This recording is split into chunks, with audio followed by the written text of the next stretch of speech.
Welcome, everybody, to this event, Unlocking the Potential for Inclusive, Climate-Smart Innovations and Finance for Healthier Crops, Environment, and People. I'm very, very happy to be here and to have the opportunity of facilitating the very exciting discussion that will happen in the following hours. This is my 5th day in Ghana. I arrived on late Sunday, and it has been a really inspiring experience in terms of understanding the challenges that Ghana is facing in relation to climate, but also making sure that I see the opportunities that emerge in terms of contributing to addressing these challenges so that we can improve livelihoods of farmers in Ghana. This public forum is hosted by the Ghana cluster of the AICCRA project, which has been working together with the Food System Resilience Program, the Biorisk Management Facility, the West and Central Africa Council for Agricultural Research and Development, the Central and West African Virus Epidemiology Program, and many, many strategic stakeholders in Ghana. We are living in a different world. The global COVID-19 pandemic has demonstrated us the importance of addressing health and food systems challenges jointly. Otherwise, we are not going to be able to succeed. The World Bank-funded AICCRA project, Accelerated Impacts of CGR Climate Research for Africa, offers a unique opportunity for accelerated climate-smart innovation and climate-informed services, but, and something very important, while ensuring optimal health outcomes for people, for crops, and for animals, something very important for Ghana. In this forum, we will showcase how the Ghana AICCRA focus areas come together to generate climate-smart agriculture innovations that will strengthen the capacity of targeted CGR partners and stakeholders, and that will also be able to enhance access to climate information services and validated climate-smart agricultural technologies in Ghana. We hope that the discussions that we are going to get involved in the following hours and its deliberations can become key inputs to inform the next UN Climate Change Conference, COP27 in Egypt, which will be an African COP and a food COP. The two major topics that will be discussed during the sessions this afternoon will demonstrate two very important issues. Through the first panel, we are going to engage in a dialogue to understand how sustainable financing can support climate-smart agriculture and climate information services generation and scaling, but at the same time, that they are able to widen access for women and youth, something very relevant for Ghana. The second panel will bring us the opportunity to brainstorm, to engage in a dialogue in relation to how tackling climate-driven biorisks can improve climate-smart innovations for healthier crops, environments, and people. So with this, let me pass the word to Michael Morris.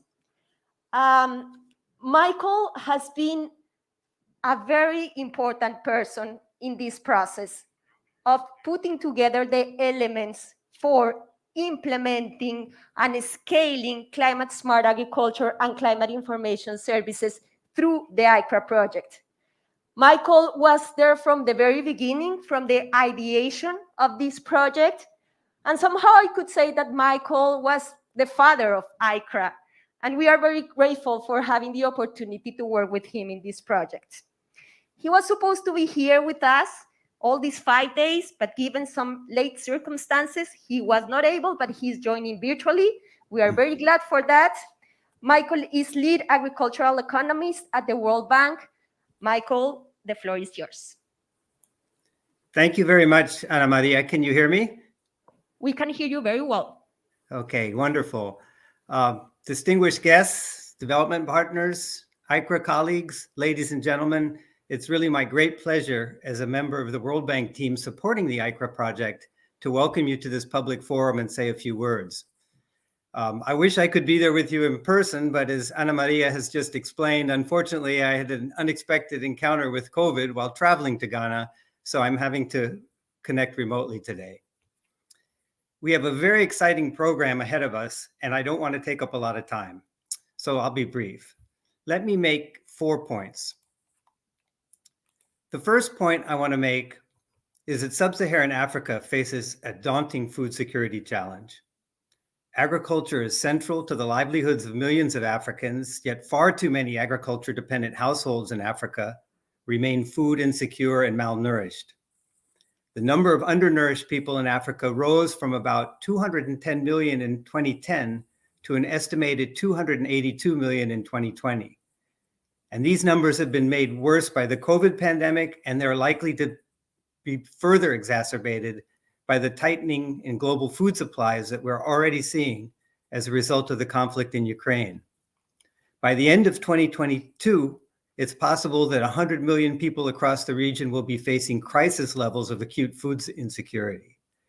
And so to prevent what is already a dire situation from becoming really disastrous, the challenges facing agriculture require urgent attention. The second point that I want to make is that for Africa's food systems, climate change is surely the single largest existential threat. The impacts of climate change are already being felt throughout the region in the form of more frequent and more severe extreme weather events that are having significant effect on productivity. And for that reason, while we in the World Bank Agriculture and Food Global Practice remain strongly committed to our twin goals of eliminating poverty and promoting shared prosperity, everything that we do now is done through the lens of climate change. In 2021, we launched a new climate change action plan that requires us to screen every project for climate resilience, ensure that at least 35% of our lending commitments over the next 5 years will be devoted to building climate resilience, align our financing flows with the goals of the Paris Agreement, and achieve results that integrate climate and development.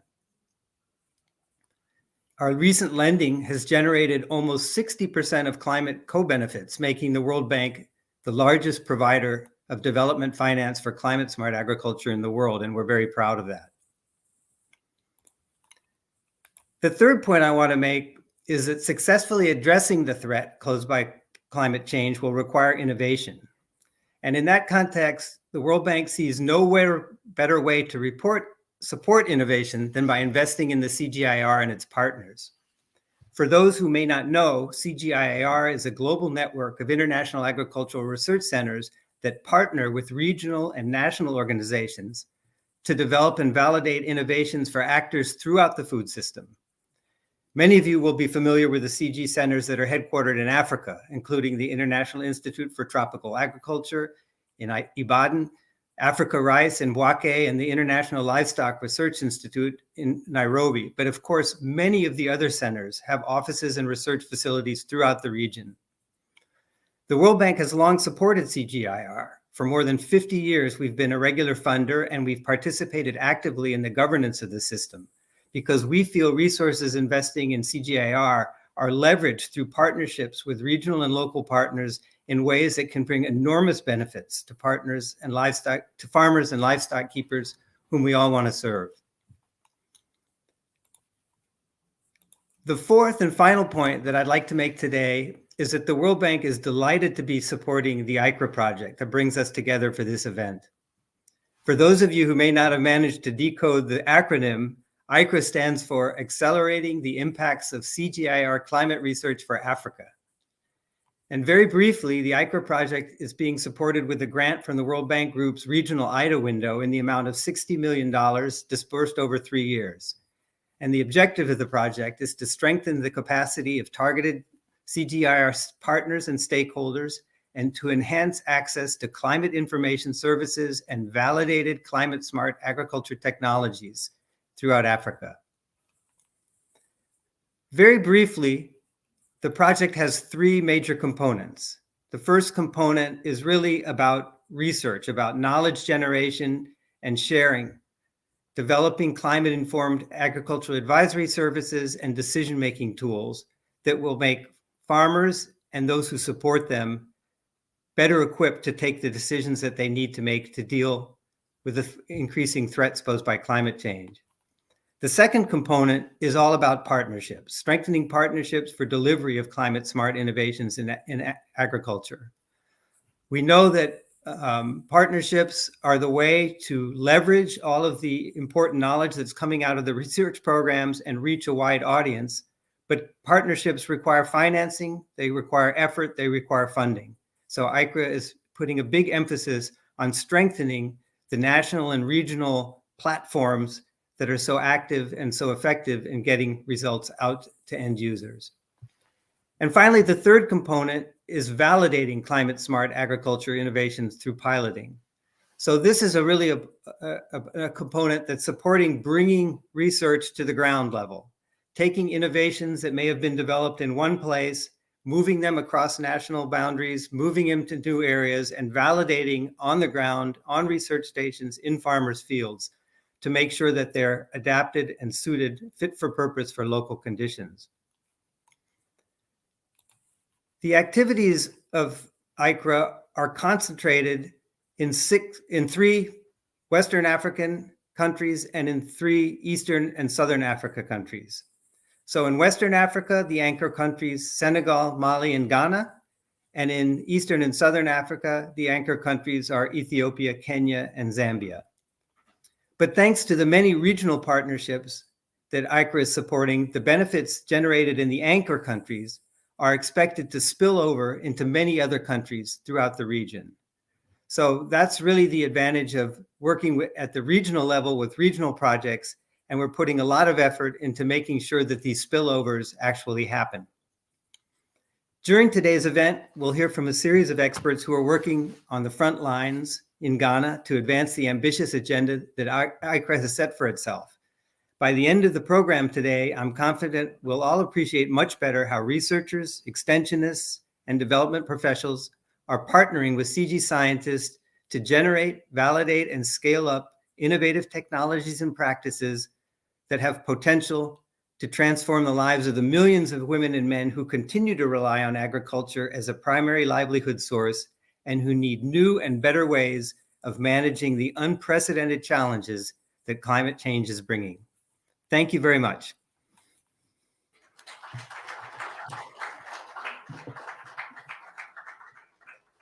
Thank you very much, Michael. That was really good way to start this discussion, to start this conversation, to provide the right context. And just some words that I would like to emphasize: the importance of innovation for addressing the issues related to climate challenges, the importance of partnerships and really co-generation of knowledge, the importance of scaling. So we need to think beyond the pilot and then being able to bring millions of Africa's these technologies that can improve their livelihoods. And therefore, the importance of spillovers. So AICCRA is targeting 6 African countries, but we have designed the project in such a way that we are going to be able to learn from what is happening in these 6 countries and then bring those lessons learned to the rest of the continent. So with that, let me invite to the podium Dr. Pierre Frank Laorte. He's World Bank Director for Ghana, and he will provide some remarks. The floor is yours.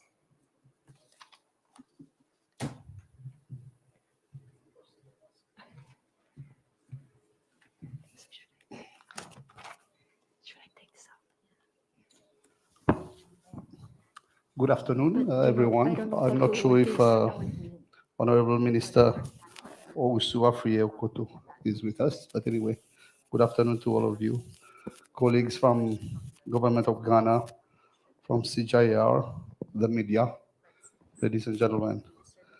I'm honored to be here today to help open this event with the theme Unlocking the Potential of Inclusive Climate Smart Innovations and Finance for Healthier Crops, Environment, and People.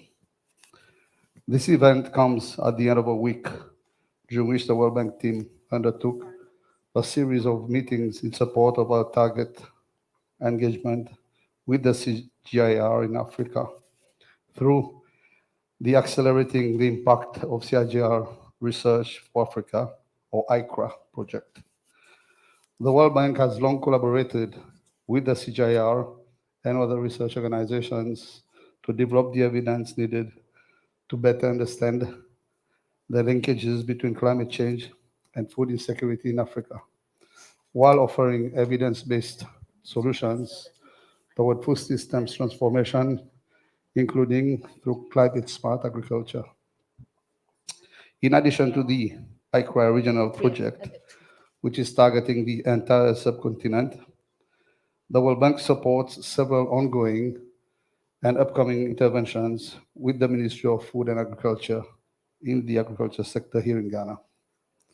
All of these interventions are seeking to develop rigorous, scientifically proven technologies and practices to make them available to farmers and livestock keepers. Climate smart agriculture in Africa. Agriculture remains central to the livelihoods of millions of Africans, and Ghana is no exception. Approximately 46% of Ghanaian households are engaged in agriculture, including 76% of rural households.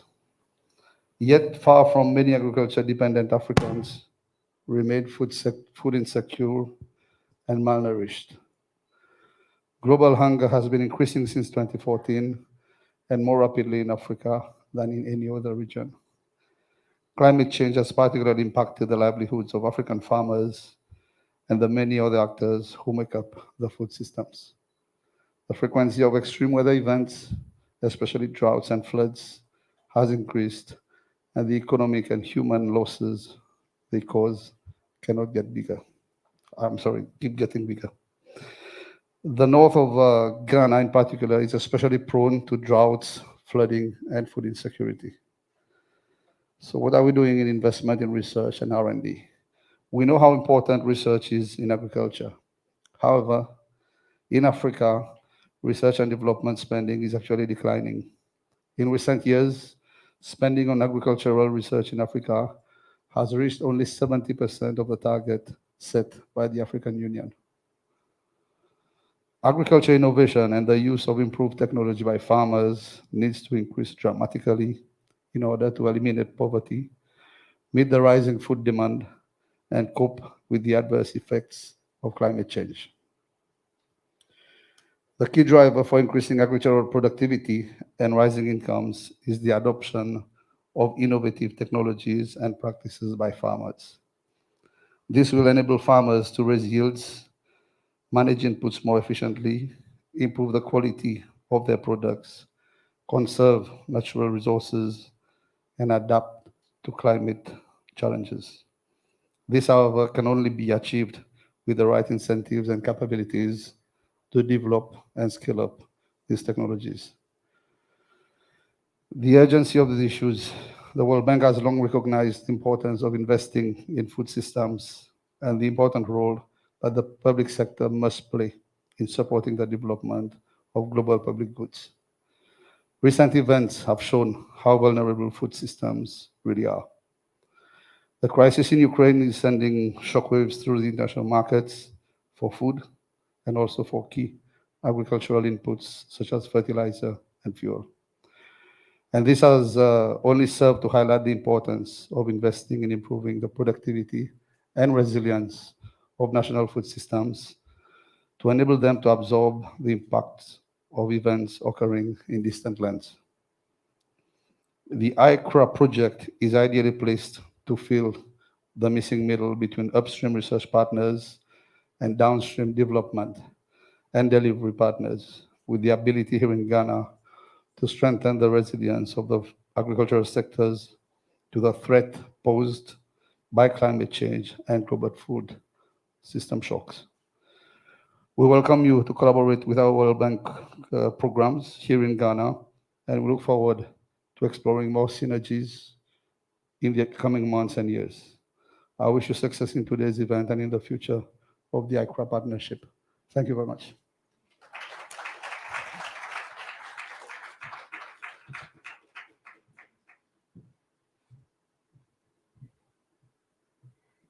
Thank you very much for those remarks.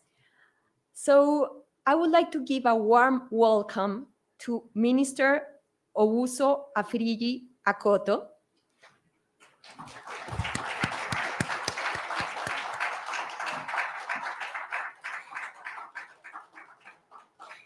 It is a complete honor having you here to provide some remarks that can inspire the discussions that we will have this afternoon. Thank you very much for participating in this event, Minister. The floor is yours.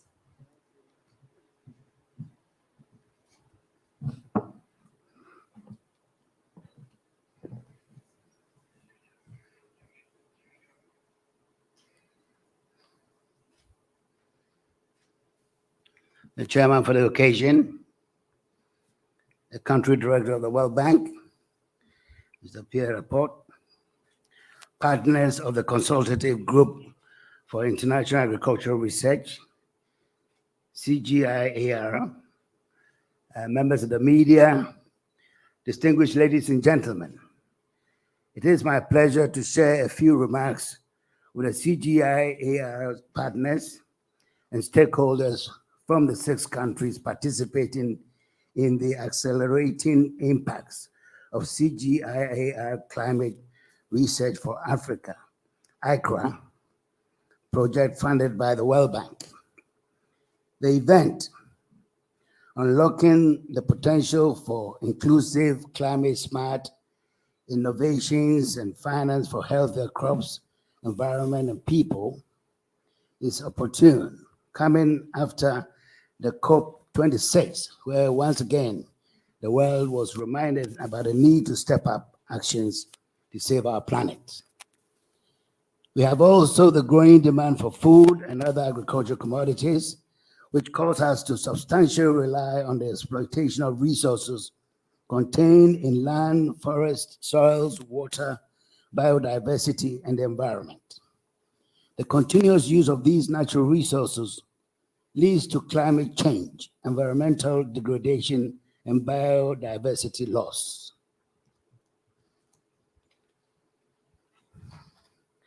For this reason, I totally support the adoption of the climate-smart innovations as a means of mitigating agriculture-related climate change effects.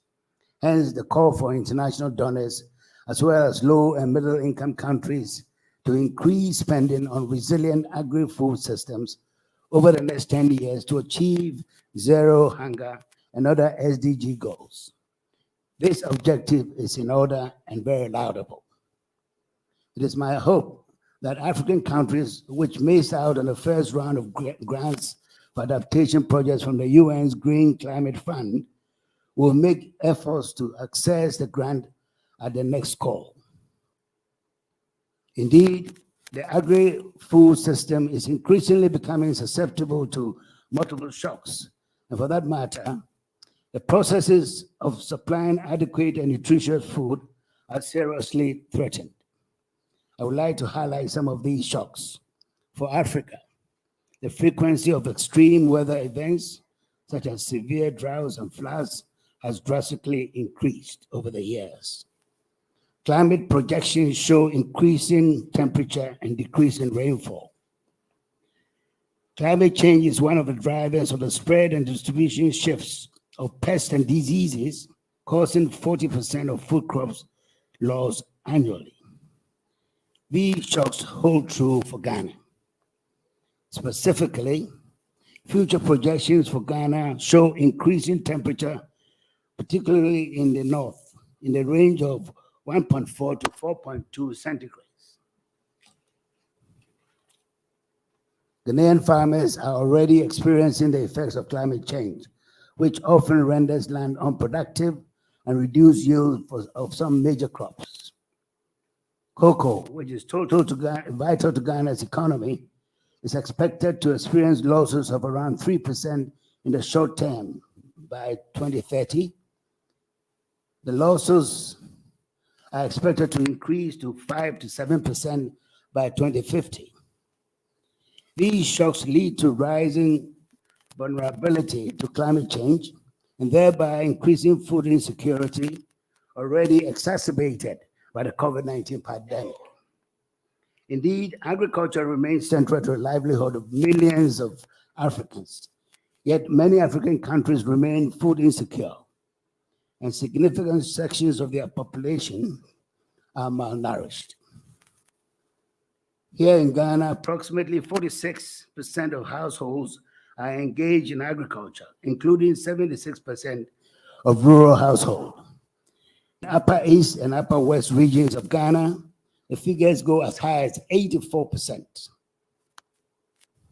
and 78%.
This is a critical factor in building resilience, improving productivity, and protecting the livelihoods of farmers that depend on agriculture.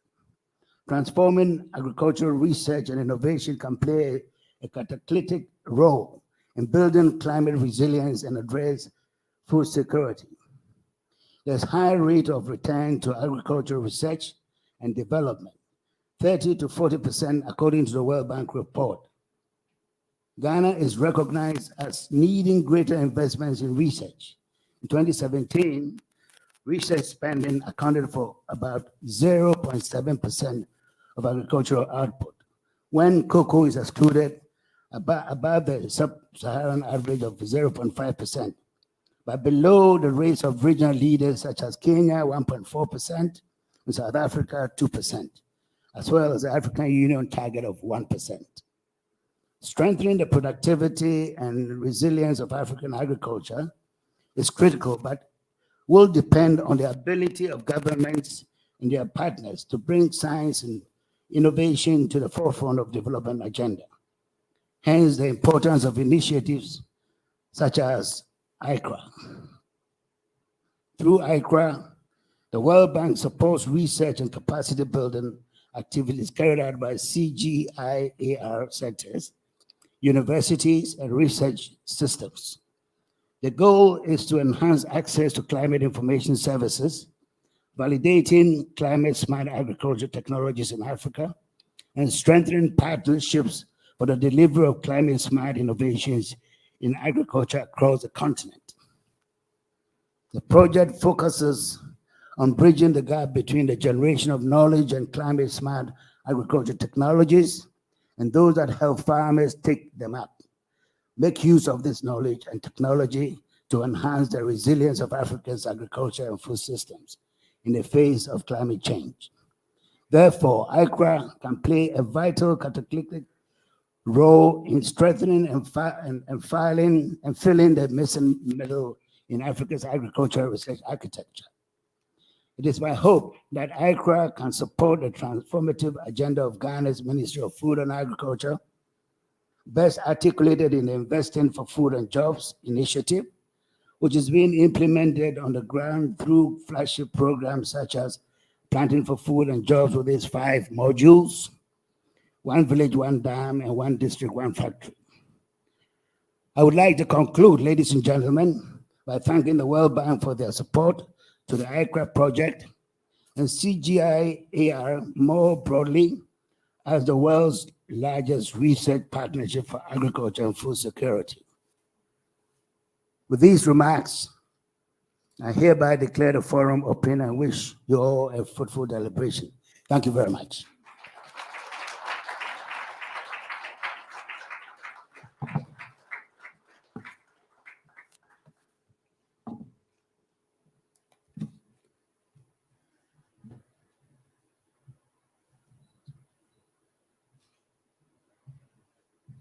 Thank you very much.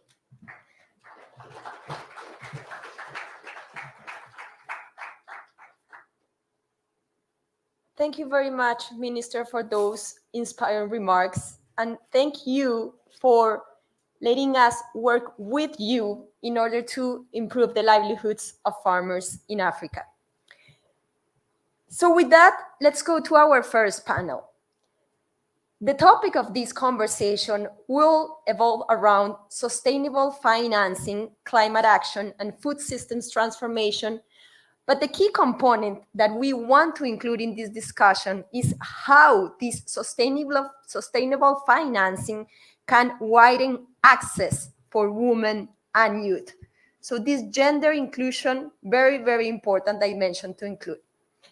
For that, we have a very interesting panel. First of all, let me introduce Ena Derenoncourt. She's a gender-smart investment specialist working for 1CGR. Ena is going to join us virtually. Our second panelist is Osman Taidu.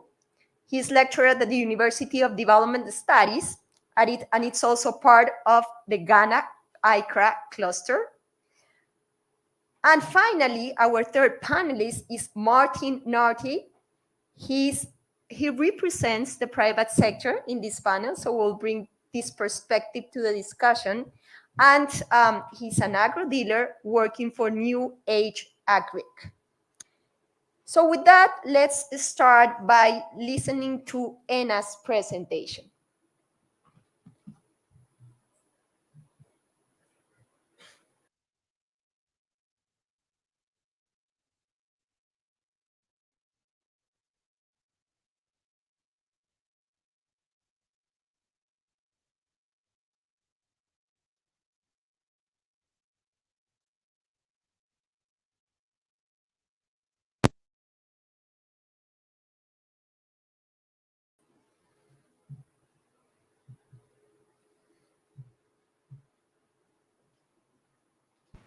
Hello, can you hear me now? Yeah, we can hear you now. Okay, thank you, Ana Maria. Good morning, afternoon to distinguished guests, His Excellency, Mr. Akoto, Minister of Food and Agriculture of Ghana, World Bank colleagues, AICCRA colleagues, esteemed panelists, ladies and gentlemen. My name is Ena Derenoncourt, and I am the Gender Smart Investment Specialist in the Sustainable Financing team of the 1CG. It's a real privilege for me to present to you today how mainstreaming gender smart investing can help scale climate smart agriculture.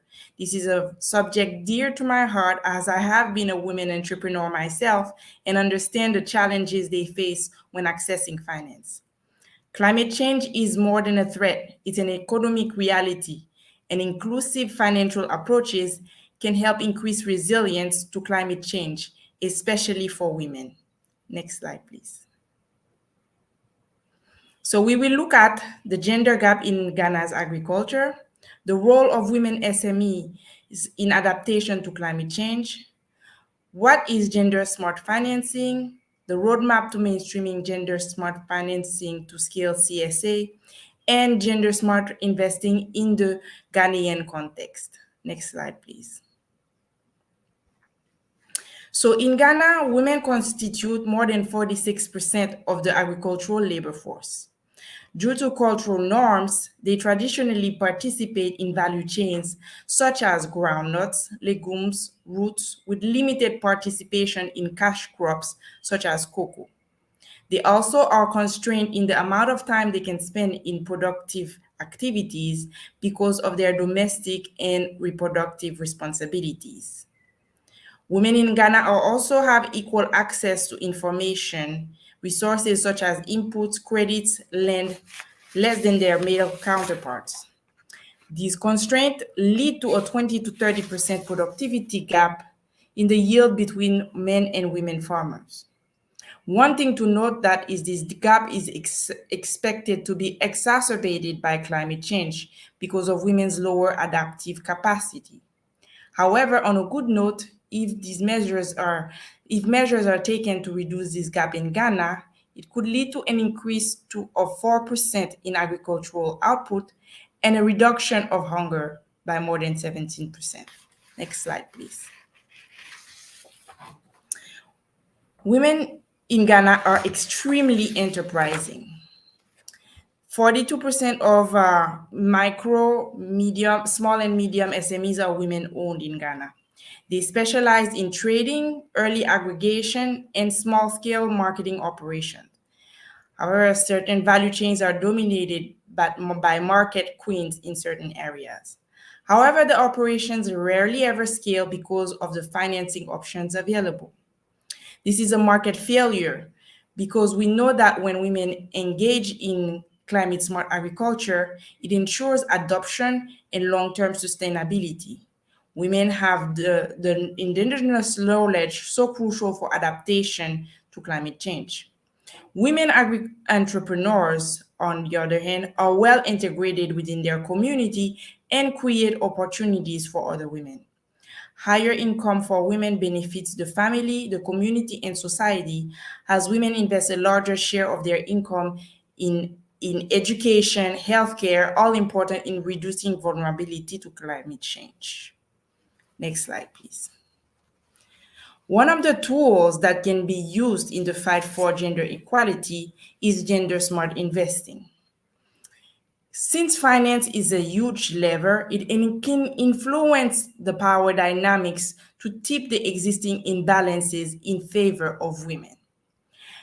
Gender smart investing or gender lens investing integrates gender analysis into financial analysis in order to achieve better outcomes for women and girls, better outcomes for investors, companies, and communities.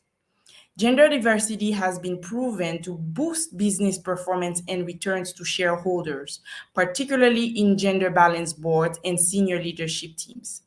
African companies with at least 25% board position filled by women achieve on average 20% higher operating margins than industry average.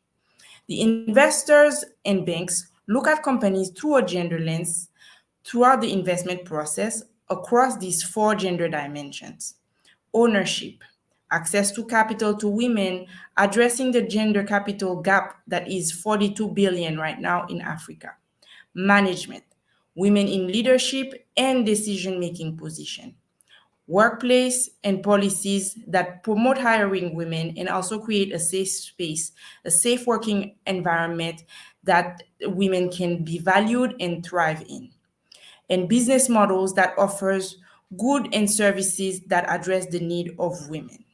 Next slide, please. So what will it take to mainstream gender smart financing to scale climate smart agriculture?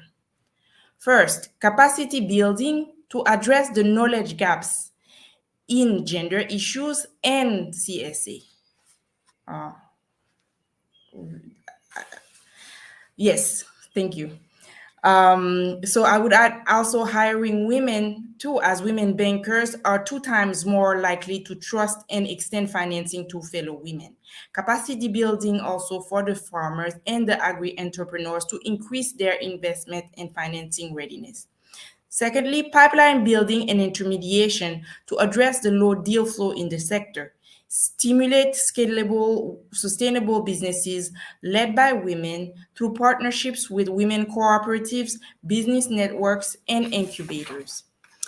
It takes also innovative financial products to address the lack of gender responsive products in the ecosystem right now, such as multilateral funding, blended finance guarantees, group lending with key gender criteria. And finally, collecting and analyzing sex disaggregated data that can help identify constraints and opportunities that are left on the table because they are not looked at due to gender bias. Next slide, please. Through the One Health approach, the AICCRA Ghana cluster is promoting agricultural technologies which are not only climate smart, but in addition can contribute to preserving soil, water, plants, animal, and human health, as there are strong interconnections between them. They will look at improved and drought-resistant seeds, biopesticides, improved soil fertility, and climate-smart information services. The key here is to make sure that the adoption of these CSA practices and the CIS technologies, as well as the business model developed around these bundles, are gender responsive and yield positive outcomes for men and women. Gender smart investing can be used to move the needle and create these opportunities. For example, let's take one of the communities selected by AICCRA in Ghana, the Tuba Irrigation Center, large producer of vegetables. 13% of their 350 members are women, only 13%, and none of them occupy leadership position or board membership. A bank or investor looking to finance a tomato processing unit in the Tuba community, for example, could set impact targets such as the number of women farmers membership, the percentage of their participation in the board, and support the cooperative to make progress towards these goals. This creates gender equality and increases the resilience of the farmers and community. Next slide, please.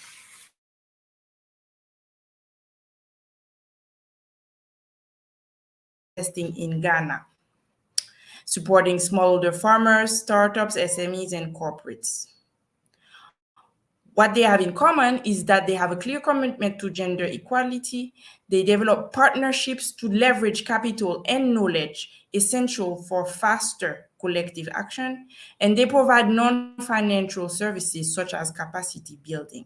Yet there is not enough funding to scale and not enough options, especially for the agricultural sector. So the financial sector has an important role to play in innovating and adapting existing frameworks to create opportunities for women and women-led SMEs so that they can be the change agents in the transformation of food systems urgently needed in the context of climate change. Thank you for your attention.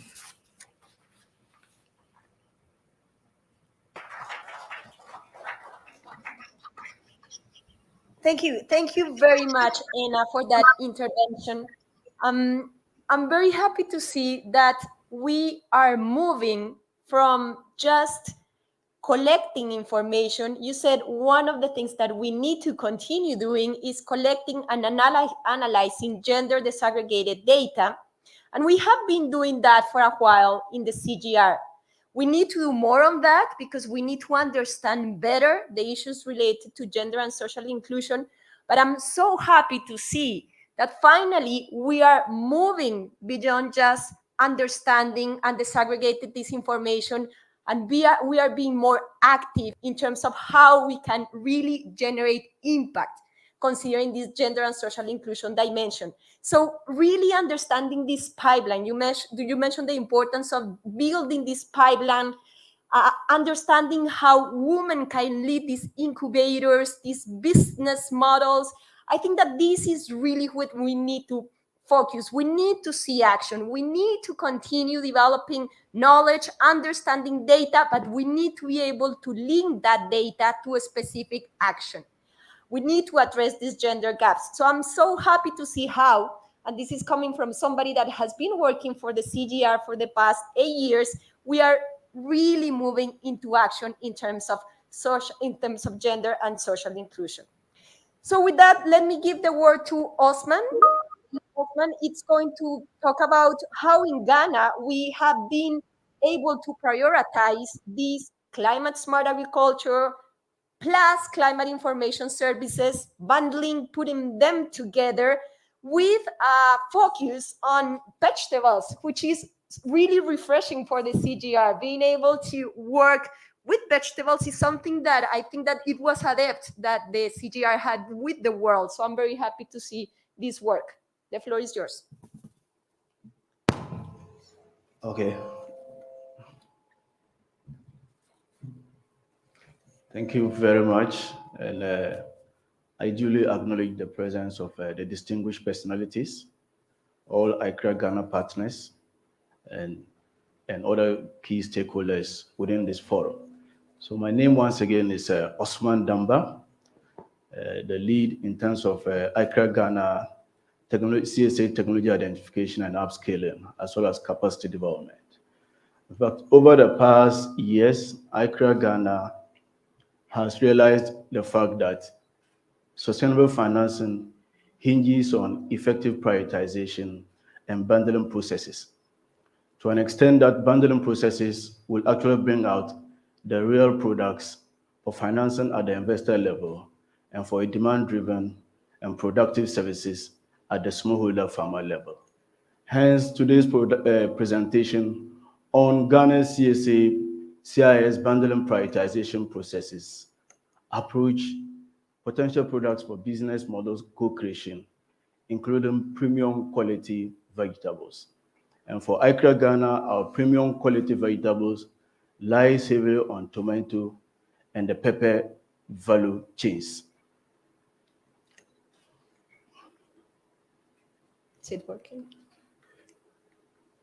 It's not. It's not. Yes. Okay. Now, the grand challenge even presented by the Honorable Minister and our first presenter hinges on increased productivity of agriculture in a sustainable manner. Sustainability in terms of the fact that women and the youth are given the needed opportunity and access to inputs for productive farming and sustainable farming activities.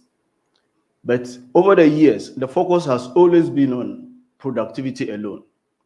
But due to the increasing climate change events and its effect on farm households and farm production or food production systems, we've now looked at a holistic integration in terms of managing natural resources whilst addressing food and nutritional security. So you realize that we're increasingly getting lower productivity, degrading lands, and added to the varied climate change effects. Based on this,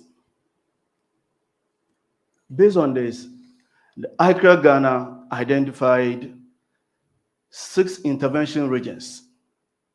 And basically, we looked at the peculiarity of the effect of climate change on these regions.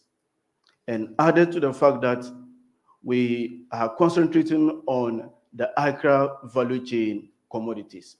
So for Ghana, we hinged or relied on past climate intervention regions.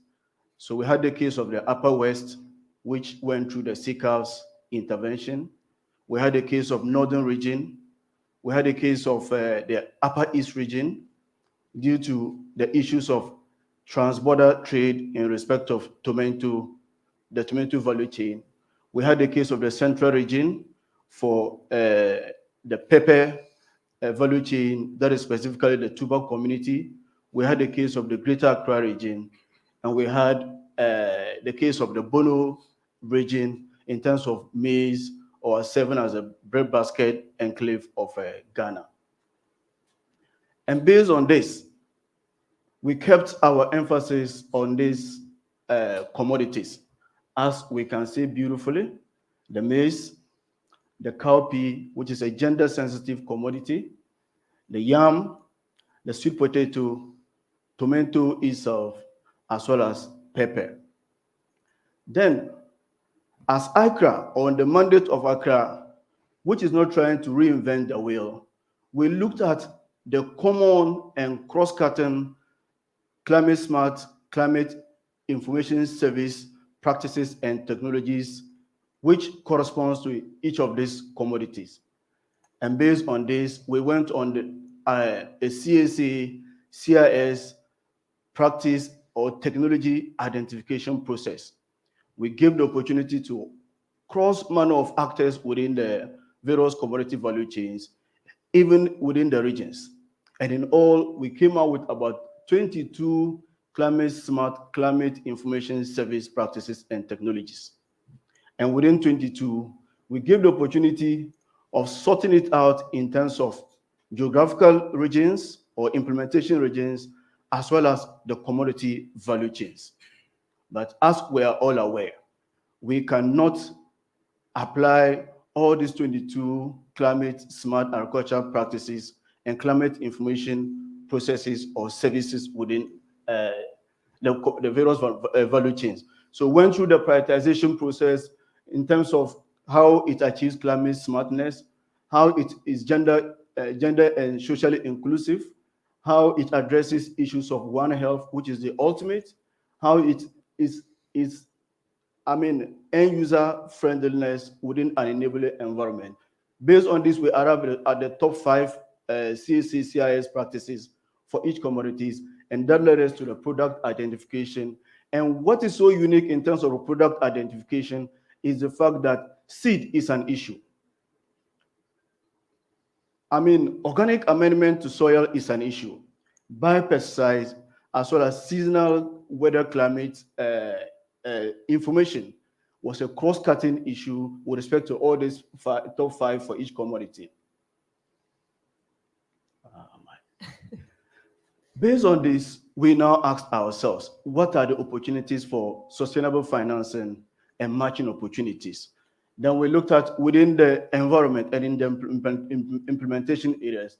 We have a very strong village savings and loans association presence within this area, where women and smallholder farmers actually have local share ownership in terms of access to finance, giving out credits without relying on the cumbersome and the collateral-driven credit services within the formal financial sector. Then we have the presence of the rural financial services within all the AICCRA intervention areas, which serves as a low-hanging fruit in terms of credit provision. We looked at equipment financing, inventory financing, as well as credit financing. Then AICCRA, in terms of climate information services, provided the bumper services. That gives a one-stop shop in terms of access to extension, access to credit, and all other related issues. Then we had the agro dealers in the presence of even New Age, who is here to do a presentation. My time is up, but then prioritization takes a lot of time. So these are the top 5. These are the top 5.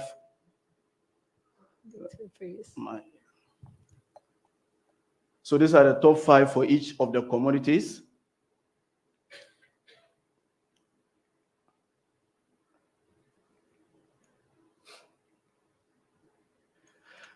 So these are the enablers for effective sustainable financing services within the 10 regions.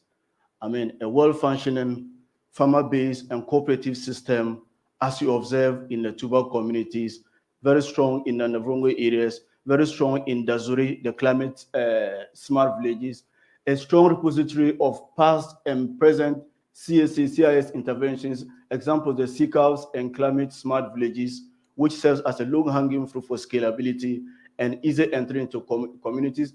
The presence of agro-input dealers at all respective communities, household level and regions, as well as the availability of business advisory services, local in context, but practically in terms of delivery, knowing what is required by the various farmer-based organizations.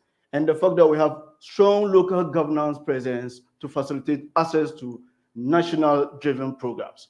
And the minister just made mention of the Planting for Food and Jobs, the Youth in Agriculture, which all addresses the social inclusiveness of climate smart adaptation towards enhanced One Health CSA achievement within the Ghanaian AICCRA implementation.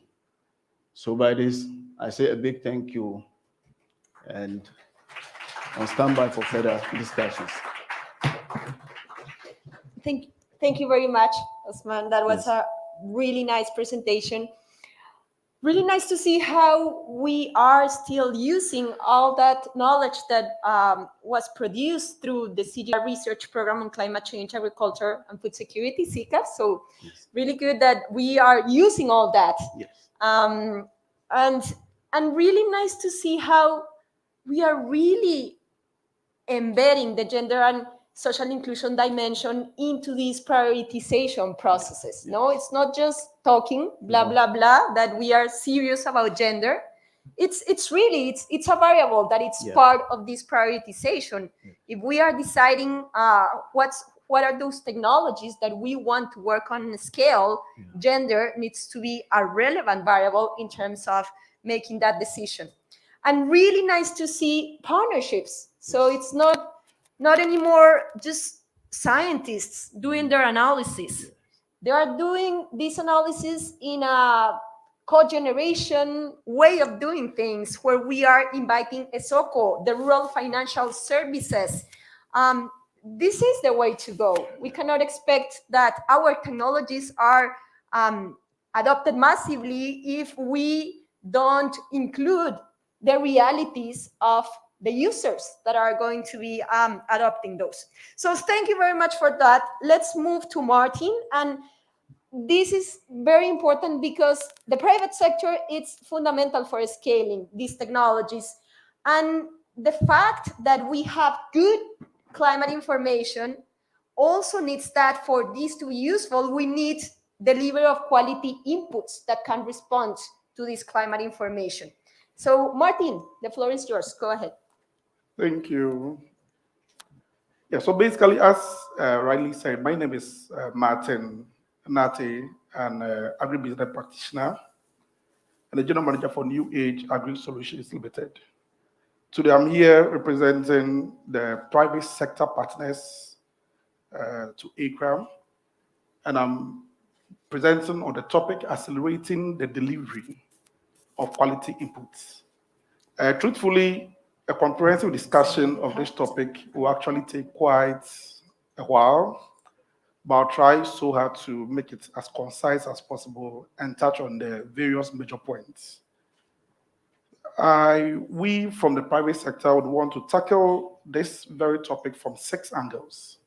And from these 6 angles, I'm sure by the end of my presentation, you would have a better understanding of how the points I'm going to mention will help us in achieving the sole purpose for this topic. That's for us to accelerate the delivery of quality inputs. For the 6 angles I mentioned, I'll be talking about 1, leveraging our existing business models. 2, private sector engagement in AICCRA. 3, matchmaking for impact. 4, facilitating farmer access to inputs. 5, financing needs for input supply. And 6, innovation for resilience. So I'll start with leveraging existing business model. It's clear that our current business model, or the default model for all agricultural or for all agricultural input suppliers, come in 3 levels. So we have the producers and the manufacturers on one hand. Then we have the conduits through whom the product gets to the farmer. Then we have the end users, who are the farmers. Under the producers and the manufacturers, there are many levels. There could be levels, but I've lumped them up into 1. For the middlemen or the conduit through whom inputs gets to the farmers, could also come in different levels, because we could have distributors and retailers, and then before it gets to the farmer. But I've lumped them up because they also was conduits to get the product to the farmer. You have the end users, who are the farmers here. Our current business model also is faced with some challenges, and some of these challenges include the global supply chain issues. I think almost 2.5 years ago, the major issue that rocked us big time was COVID, which disrupted the global supply chain easy flow of products coming into the country. Now, what is developing now is the current conflicts between Russia and Ukraine, which is more of aggravating the existing global supply chain issues. And the same challenges too, there is also the issue of quality of inputs. This is where some people who are among the private sector take advantage of the smallholder farmers, bring in some substandard products for the farmer to use. Then there's a ripple effect where farmers lose trust in the product that they buy, they bring on board, or they end up increasing the products that they use on their farm, thereby increasing their costs and also increasing the exposures that these products do have on consumers, including yourself and myself. And one of the challenges we also face is the reducing purchasing power. If you do business in Ghana, it is clear that year in, year out, because we import practically a bigger chunk of the input we use locally, that means that when there is forex changes, forex exchange differential, where Ghana is always negative on our part, that means your purchasing power to be able to go back to your suppliers and buy then reduces. So these are some of the challenges that faces our existing business model. However, we explore various funding opportunities for us to be able to run our business. And this includes the use of the bank loans, the credits for manufacturers, and for the smallholder farmer, they also benefit from contract farming initiatives, where they enjoy from some outdoor scheme support, and these are all indirect funding for their business. The second point is on private sector engagements in AICCRA. It is the hope of we, the private sector, that we would provide solutions to inform AICCRA product bundling. Bundling, what is the meaning of it? Someone may ask. So bundling is where we have a set of products that a farmer would need to enable the farmer undertake a successful production.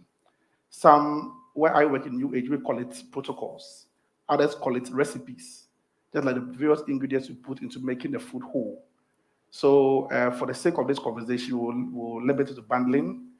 And we believe that when there is a marriage between research, industry, and farmer practice, we can then be able to have a good and acceptable crop bundle that can help alleviate or that can help support climate smart agriculture, and that can also be easily accepted by the farmers since their practices are also inculcated into it.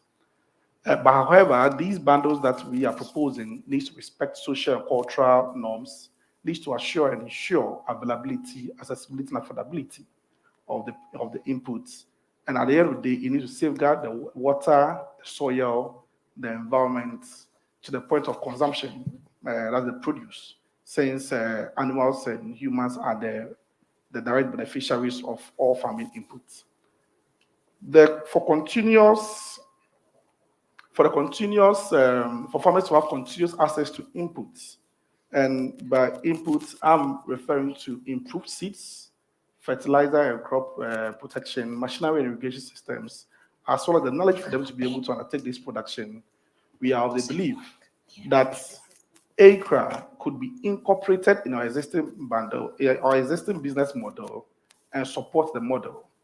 By this, we are proposing AICCRA to function or have an escrow function, where AICCRA then gives some technical support to the farmer.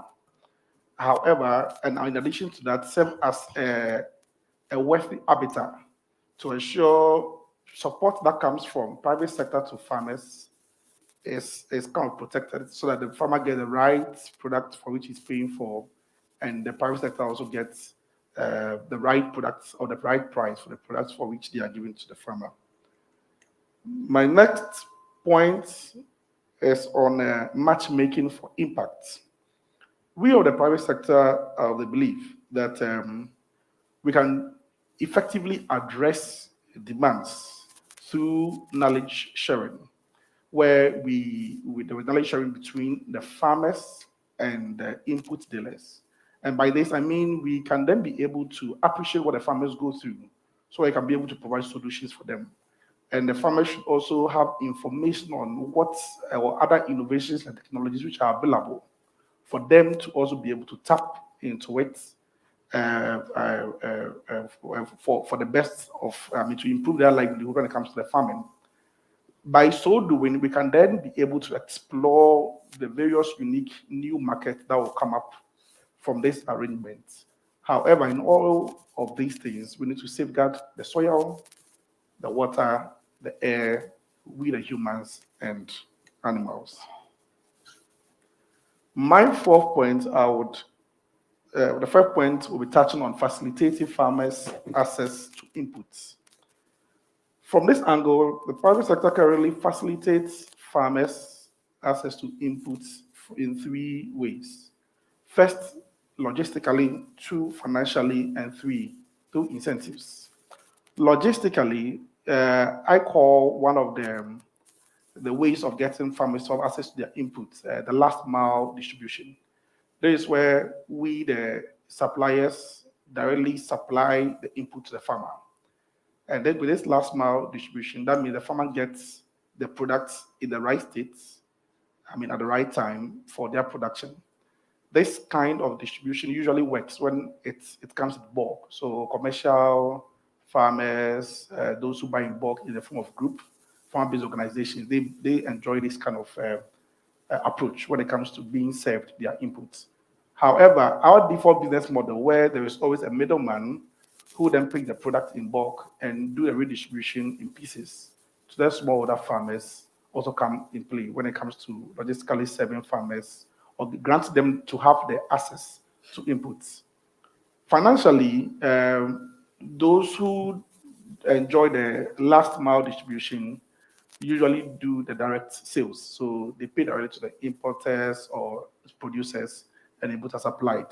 However, the model where there is a middleman who picks products and pays the money and comes to the payments to the inputters, the importer or the producer also comes in there when it comes to the as part of the credits or the financial support to enable farmers to have access to inputs.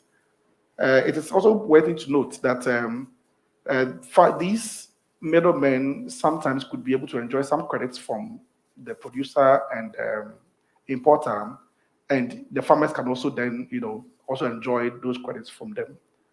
The final point is when you go to rural Ghana, where there is a lot of microfinance, microcredit schemes, where a lot of their clients are smallholder farmers. When they go in for the bank loan, they don't necessarily give all the money to them. They allocate what is needed for the production. Then some of these finance corporations talk to the input dealers to pick the products and make payments for it. So it's also one of the ways by which farmers do have access to inputs. With current incentives, the Minister of Agriculture was here some few minutes ago and mentioned that there is a public incentive, there's private incentive. Public incentive is where we currently have one of the agri-input subsidy program running, the Plan for Food and Jobs, and its 5 models. We also have the extension agents who also are within the various districts and they offer services to these farmers at low cost. For the private sector too, we also do provide input credits, but we provide this input credit in the form of contract farming, as well as through outgrower schemes. And we also do provide private sector, extension agents to also help support these farmers to be able to do their products, they use the right products well. My 5th point, since I think my time is almost due, I would rush through it, is the financing need for input suppliers. I mentioned there are key actors to help finance inputs providers. There are current credit facilities that we do enjoy. However, it doesn't come cheap. For the LCs, it's a minimum 2% per transaction. Not forgetting there are also foreign exchange losses. So I'll touch on my 6th point, that is innovations for resilience. It's worth noting that we, the private sector, also do help these farmers, or we contribute to value chain resilience to climate change. And beyond it all, we also have special arrangements for women and youth, where we provide them a special credit arrangements. That's why we reduce the criteria for them to get support. And we currently do not just sell inputs, but we also give market information and climate information as part of the bundle. I will end here. However, I would want just to talk about, I have some few highlights which I would want us to ponder on. Just 3 questions which I would want us to ponder on. Firstly, I would want us to ponder on how research and development can be enhanced, how we can develop metrics, and how we can focus de-risking agriculture to make it appealing to the finance community. Thank you very much for your time.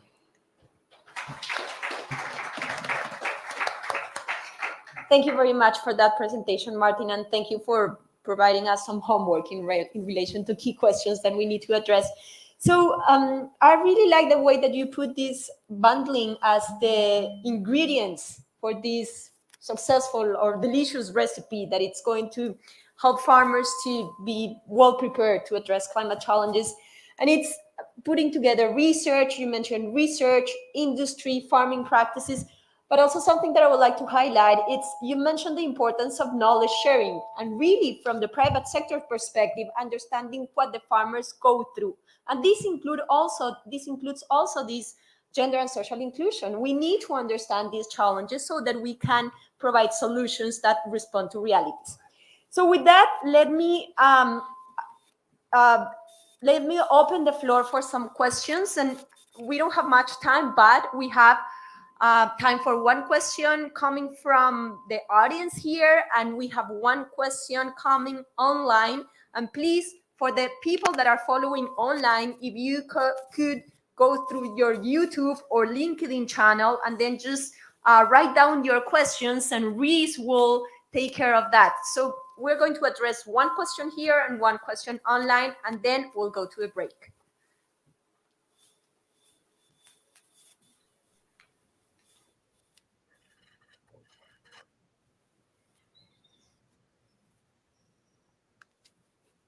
Hello. My question goes to Mr. Nati, but before that, my name is Hello? Adams. Hello? Yeah, my question goes to Mr. Nati. And Mr. Nati, thanks for your nice presentation. In your presentation, you kept emphasizing on the need to protect or to safeguard soil, water, and the environment. So in practice, how are you doing it as agro dealers? And what can the AICCRA project learn from you? Thank you.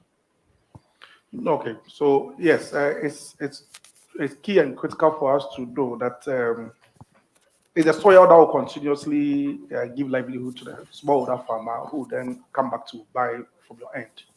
So we do this through integrated pest management, integrated fertility management systems.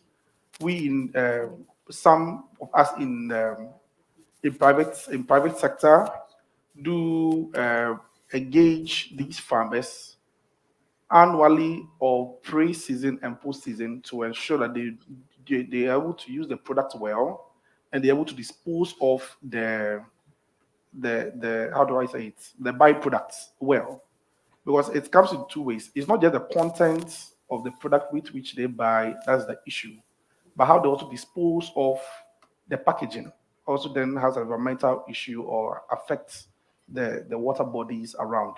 So it's continuous education, and continuous education. Thank you. Thank you very much for that. Reese, do we have questions online? We do indeed. One second, I've just lost it. So we have Robert online, who's asked to Osman. Yes. Traditional extension services are often limited in terms of reaching huge numbers of beneficiaries and agro-advisory knowledge. So how is AICCRA Ghana planning to solve this issue, especially in an era of digitization? Okay. So thank you very much. And in my presentation, I highlighted the role of AICCRA and other emerging climate information service providers. And we all realize that apart from AICCRA providing information on the weather. They also provide information on source of quality inputs and all other combined services in terms of the bundling or the ingredients Mike referred to, such that you can have a one-stop access. I mean, they also provide issues of alert in terms of emerging pests and other related constraints to effective production within the season. I mean, added to the seasonal forecast, which earlier on you needed to wait for the extension officer to travel all the way from major city centers to the community. So these days, with a voice call, for which, with respect to the AICCRA project, we have already undertaken an extent of work where farmers will receive voice calls and they get the alerts from their various local languages, and so which addresses issues of face-to-face, the challenges of face-to-face extension delivery services, also reduce transaction costs, and provide real-time extension delivery services to smallholder farmers. Thank you. Thank you very much. Thank you, Anna. Thank you, Osman. Thank you, Martin, for really interesting presentations, food for thought. So I would encourage each one of you here to continue the conversations during the coffee break. We are going to coffee break until 15:40. So please come back at 15:40. For the people that are following us online, we are going to start the second panel at 15:45 sharp. So people here start coming back 15:40. We're starting on at 15:45, and the coffee break is on the Chinese terrace to my left. So thank you very much. Thank you.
No, it's not on.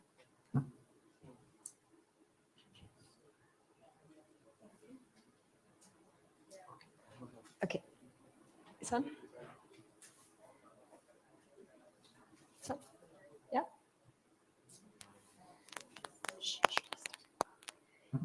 Welcome back, everybody. We have some announcements. Reese, did you want to do an announcement about participating online with our hashtag? It's working? I did. Thank you, Anna Maria. Yes, just to remind everybody, you might have seen some signs around the venue with the hashtag Climate Smart Ghana. Feel free to use that hashtag to share your thoughts and pictures of the event and questions you have. Just a reminder that we are live streaming this event, of course, around the world, which can be viewed on YouTube and on LinkedIn Live.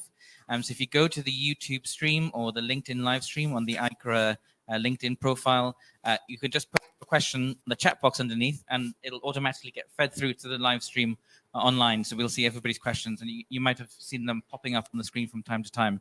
So please do use that platform to share your thoughts and questions. We'd be really grateful. Thank you. Thank you very much, Reese. So we are going to start our second panel. This is going to be a very exciting panel because we're going to be able to link climate-driven biorisks to solutions, outcomes in terms of One Health approaches, considering crops, environment, and people. So really how the AICCRA Ghana cluster has been able to address these climate-driven biorisks and then combine these to consider a One Health approach. So for that, for this conversation, we have a fantastic panel. Let me introduce briefly our four panelists. We have Christopher Mauli Gatu. He's Deputy Director for the Plant Protection and Regulatory Services Directorate from the Ghana Ministry of Food and Agriculture. Welcome, Christopher. We also have Ghislaine Tepa Yoto. Ghislaine is coordinator of the Biorisk Management Facility, BIMAF. And Ghislaine is also the one responsible for driving us in this journey this week in terms of really understanding the challenges, bringing us to the field to interact with the farmers, to see how we are doing, what are the opportunities from the AICCRA work in Ghana. So he's also leading the cluster Ghana for AICCRA in the project. Welcome. Then we have Justin Pita. Justin is Regional Coordinator for the West African Virus Epidemiology Program, WAVE. And last, we have Emmanuel Nuke. He's Director for Research and Innovation for CORAF. So let's start with Christopher. And Christopher is going to talk about how we are doing in Ghana in terms of generating this buy-in for early warning system for pests and diseases. So, Christopher, the floor is yours. All right, thank you. My name is Christopher Mauli Gaitu. I work with Plant Protection and Regulatory Services Directorate. I'm here to share our experiences with managing pests and our willingness to be part of a early warning system for pests and diseases.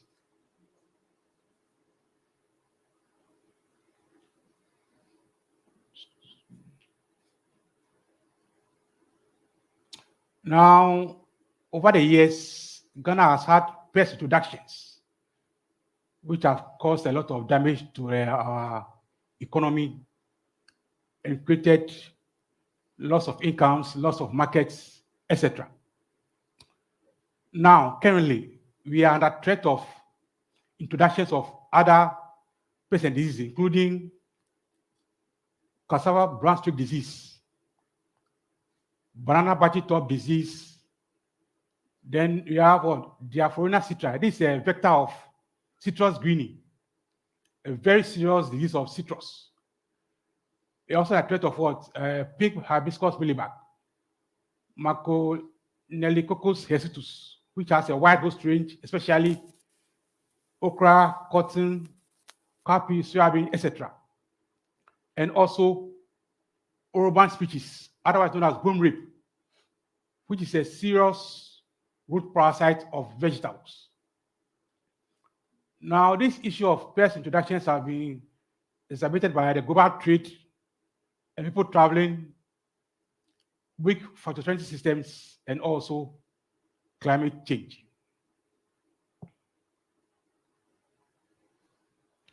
Now, just to introduce some of the previous pest introductions we have had in Ghana. In the 80s, we had problems with cassava green mite, as well as the cassava mealybug, which we were able to resolve through the use of biological control.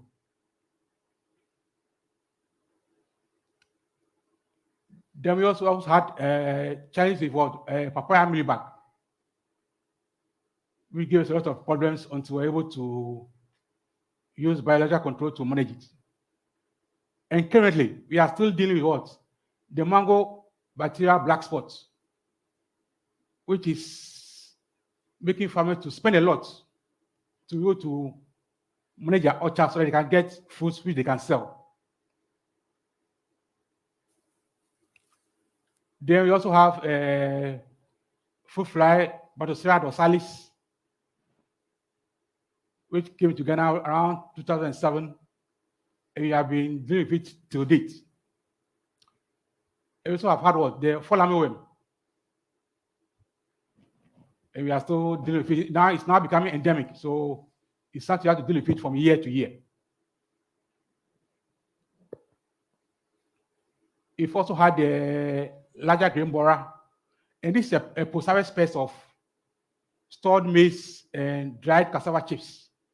And it has the ability to turn the stored maize and dried cassava chips into powder. And we also have to deal with the mango mealybug. Now, just to look at two case studies of the kind of losses we have had with some of these pest introductions. Papaya mealybug was reported in Ghana in 2009. After only 1 year, in one of the regions, eastern region, where papaya is grown a lot, there was a reduction in acreage from 2,510 hectares to 308. In percentage terms, 88% reduction. After several trials, there were only 2 products that were working. Metoxan, and you have to spray it every 2 weeks. So there were obvious food safety challenges. And there was also another product which was metarhizium, metarhizium, but it was quite expensive and most farmers could not afford. But now you have solved that problem, so you can safely eat Ghana papayas. We've also had a fall armyworm which was reported in Ghana in 2016. In 2017, a study conducted by Kabi indicated that the loss in value after just 1 year of introduction was $138.5 million US.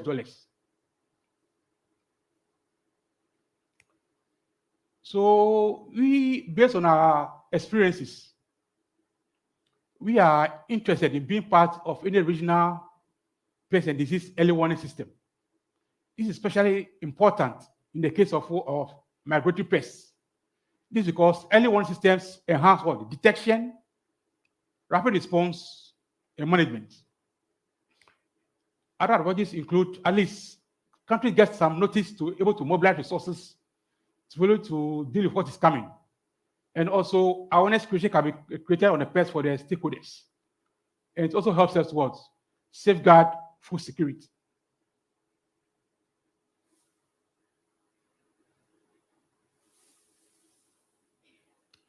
But we believe that in order for any regional early warning system to work well, there's a need for national early warning system so that we can be each other's keeper. If something attacks one country, then they can find a way to inform the other countries that this is what is coming so they can get prepared. And we believe that as part of the early warning, the use of the Kabi horizon scanning tool is one approach which we believe should be the basic tool that each country can use so that they can determine what are the most likely pests and diseases to come to the jurisdiction so that they can start making preparations. But let me say that the use of the the horizon scanning tool is just the basic. It is not exhaustive because there are things which come to the country which don't follow the normal pathways. Now, some airlines can, or some aircraft can fly 16 hours non-stop. People travel, they see a nice flower. Oh, this will look like nice in my garden. They put it in a luggage and they bring it back. You plant it if it has some pests or disease and the environment is conducive for it. Then it starts that plant becomes a node, and from there the problems spread.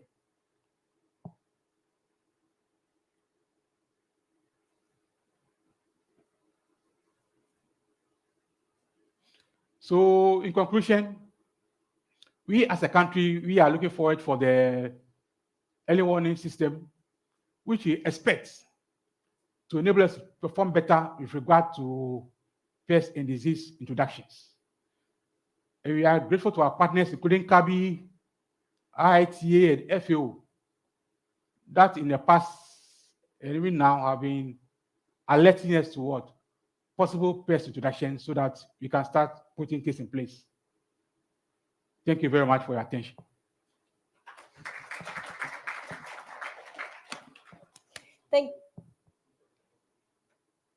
Thank you very much, Christopher, and thank you for really explaining us the importance of this topic for Ghana. Yeah. Huge economic implications of these pests and diseases. So this is certainly something that needs to be tackled.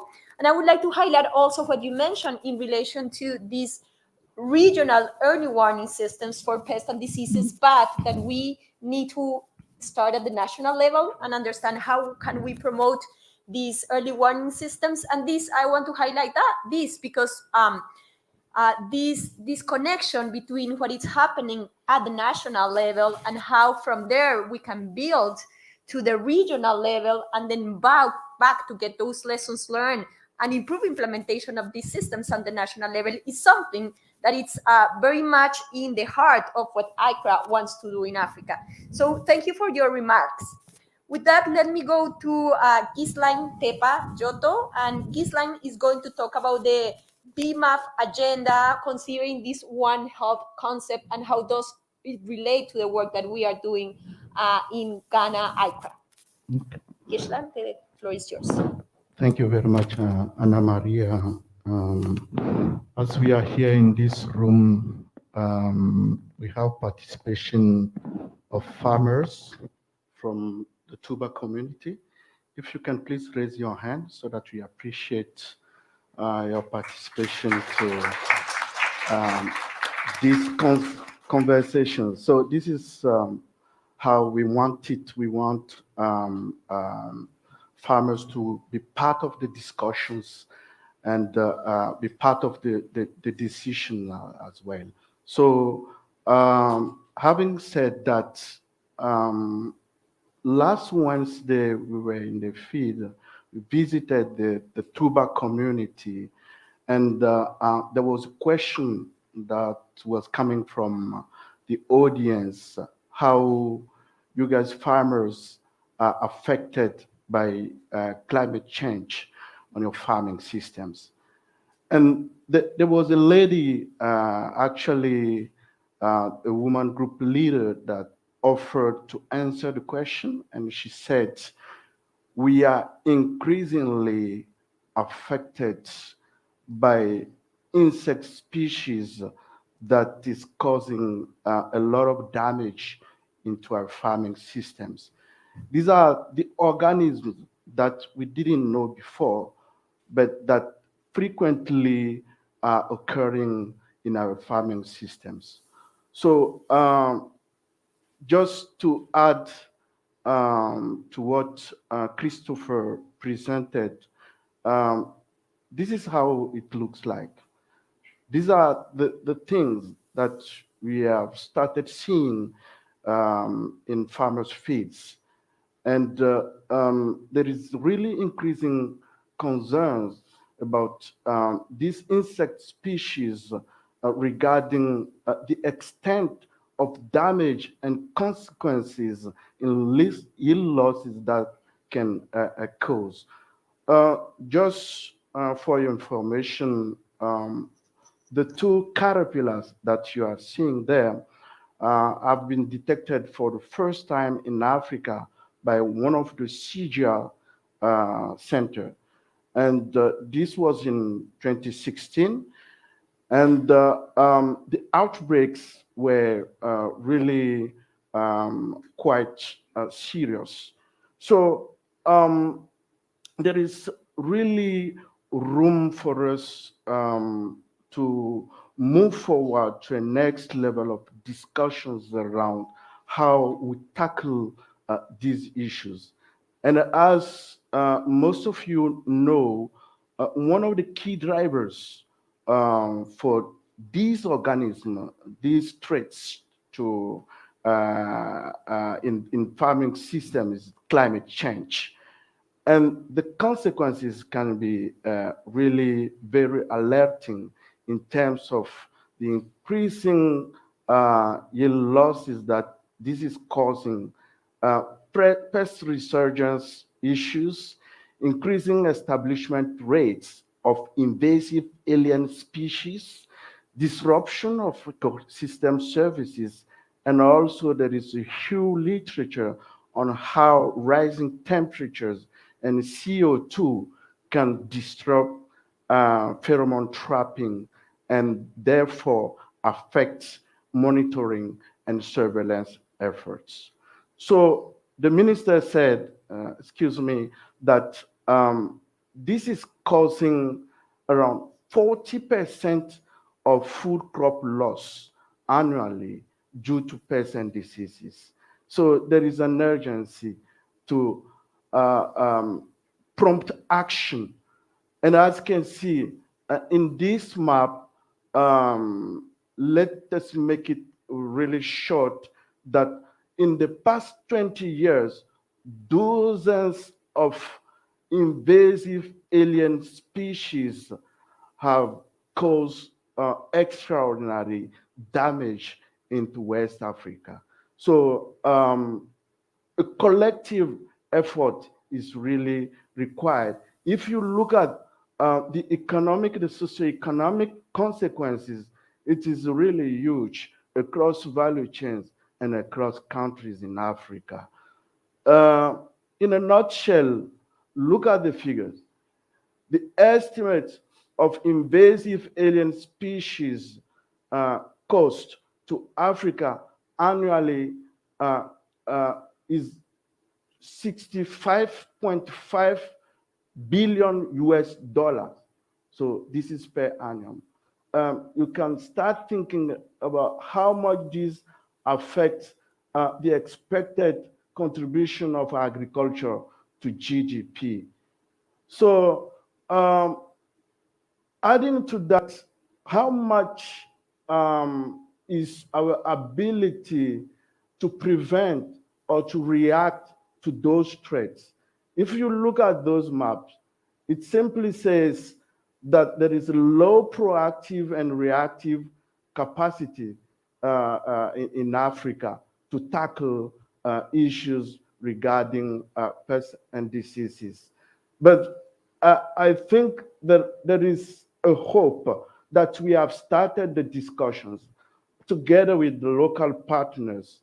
And this is where really we want to emphasize the importance of our interventions in terms of the relevance of partnership with local governmental agency to collectively and improving synergies across interventions to really come up to a situation where we effectively address issues regarding climate-driven pests and diseases.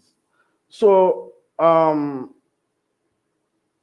there is a conventional concept, system thinking approach around the One Health strategy to address zoonotic diseases and to see interactions between human and animal health, and also how does it speak to the environment. But I think we need to move forward. We need to move to another version, One Health version 2.0. Why am I saying that? There is increasing concerns about antimicrobial resistance and how these affect and increase the impact of the causal agent of zoonotic diseases.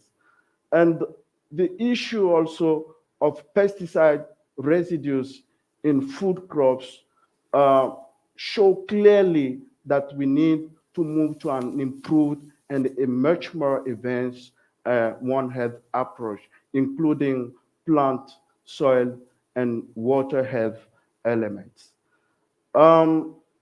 Last year, we published a report on harnessing nature-based solution for smallholder plant health in a changing climate. And in this report, we have demonstrated the effect of climate change on biological response of traits, and also what should be the human response to effectively address these compounded challenges. One of the key things, and I think Christopher mentioned it, is about capacitation. How much CGR, together with the partners on the ground, come together in mechanism in such a way that we come together and synergistically address the issues of pests and diseases. It is showing that my time is over, but I think I have one more slide. This is the package, the building blocks Christopher mentioned, early warning and rapid response. It is part of our recipes in terms of catalyzing policy dialogues to trigger legislative enabling environment, particularly against abusive use of chemicals, and also the need to develop and co-create regional early warning and rapid response system to really strengthen the capabilities of stakeholders and farmers in terms of monitoring and surveillance and reporting risk, and also in empowering youth and women to collectively address the issues of pests and diseases. Ana Maria, this is the little things that I wanted to share with the audience. Thank you very much for the opportunity. Thank you very much for that presentation, Ghislaine. And thank you very much for bringing the farmers here. It's valuable the fact of having them here and being able to engage in this discussion. And thank you for bringing us also to the Tuba community to interact with farmers and really understand what's at stake. So you mentioned capacity building. That's one of the key components of AICCRA. And you have make a real clear point in relation to the need to address pest and disease issues in Ghana if we really want to build resilience. Otherwise, it's going to be impossible. And also highlighting that and what you have been demonstrated with numbers and graphs is that if we want to address food systems challenges, we need to do this jointly considering health approaches, and therefore the One Health focus that AICCRA Ghana is implementing here. So thank you very much for that.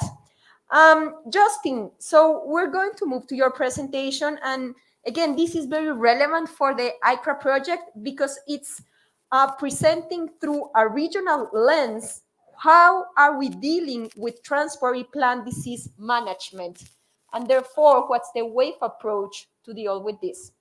So Justin, the floor is yours. Thank you. Thank you for inviting me. Thank you, Ghislaine, for showing the way and standing up here. As a university professor, I thought it would have been very difficult for me to sit and make a presentation. So thank you, Ghislaine. So if I can have a presentation. I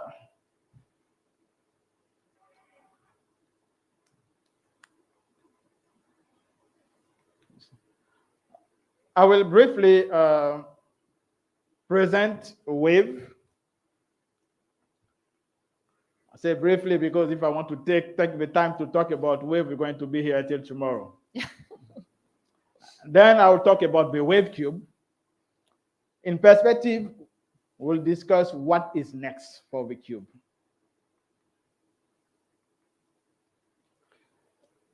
WAVE means Central and West African Virus Epidemiology.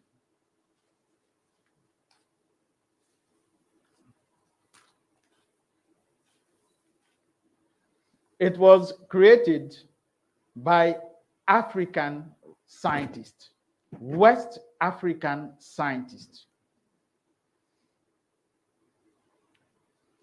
On the bottom, you see Dr. Alain Opong from Ghana. He's part of a pioneer of WAVE. Those scientists identified the need for plant disease surveillance, early warning system, and response preparedness. Our vision at WAVE is disease-free crops for food and income security for all in Africa through a coordinated management of plant disease threats. We think that we can increase agriculture productivity and sustainability in Africa without border and without silos. That's the way it can be done.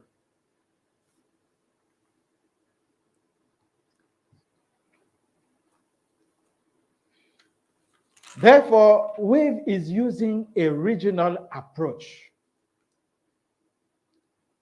We have built a network of 17 NAS in 14 countries that you see in the map here.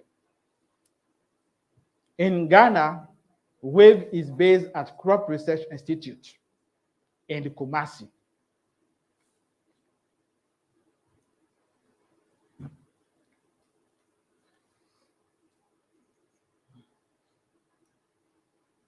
Is somebody taking? Ouais.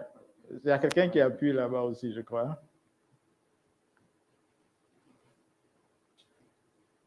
So, although our main focus on our pathogens, we think that it's important also to work on the host, on the vectors in a changing environment. That's the reason why at WAVE we are bridging disciplines. We are working with breeders. We are working with entomologists. Doing this way, we can bring the power of togetherness. Our model is based on NAS being the central pillar.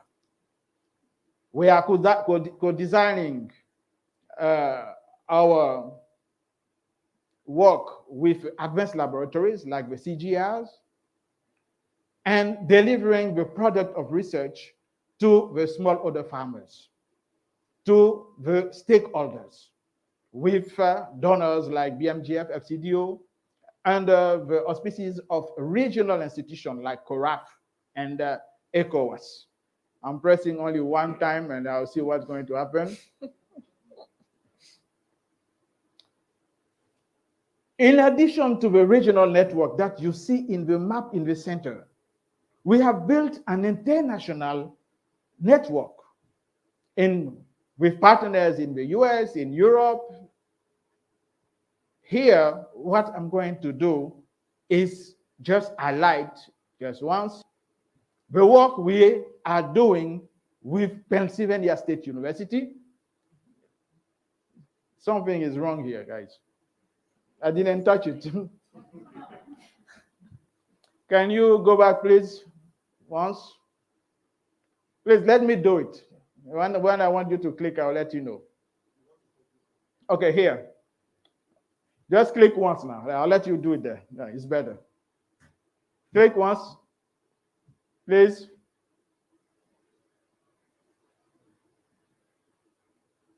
I'm not touching.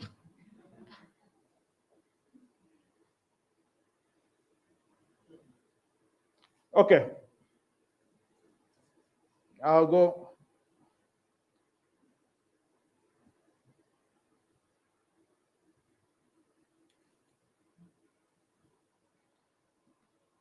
Okay, thank you. Here. I would like to highlight the work we are doing with Scriptoria, based in the UK, the Cambridge University, and Pennsylvania State University.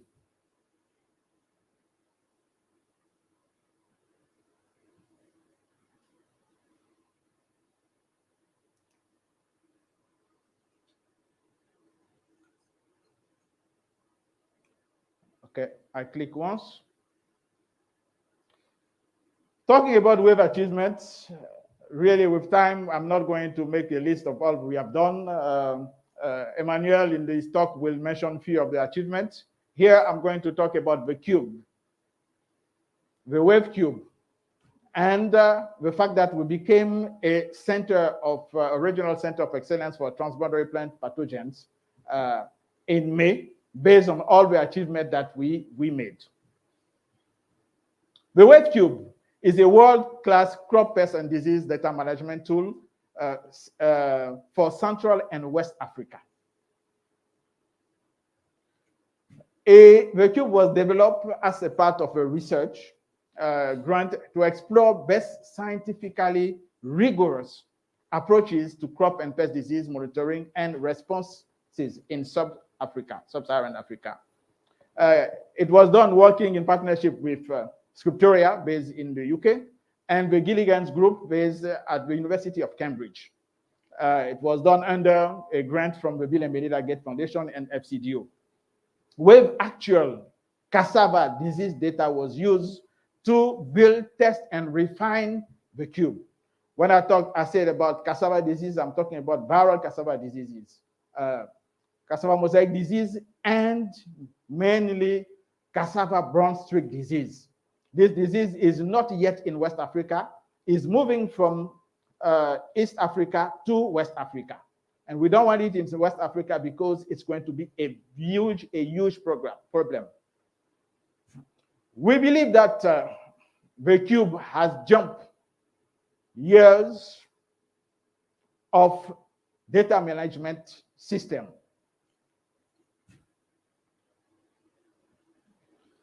How does the cube work? What does the cube do? From field data or laboratory data and historical data, those data are moved to a cloud where they are cleansed. And the cleansed data are then moved to another more advanced cube, where they are also again clean, and from there they can be used for analysis, for visualization, for modeling. Can you click once, please? Power BI reports, you click twice here. Can you go back, please?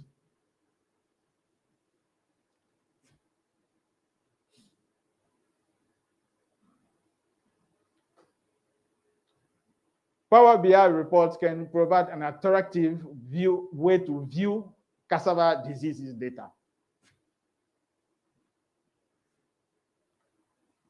Can you click once?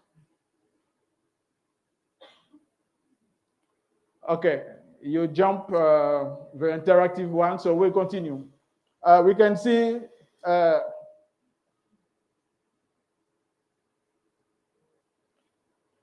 here pest data in the cube in 2015 and between 2015 to 2020.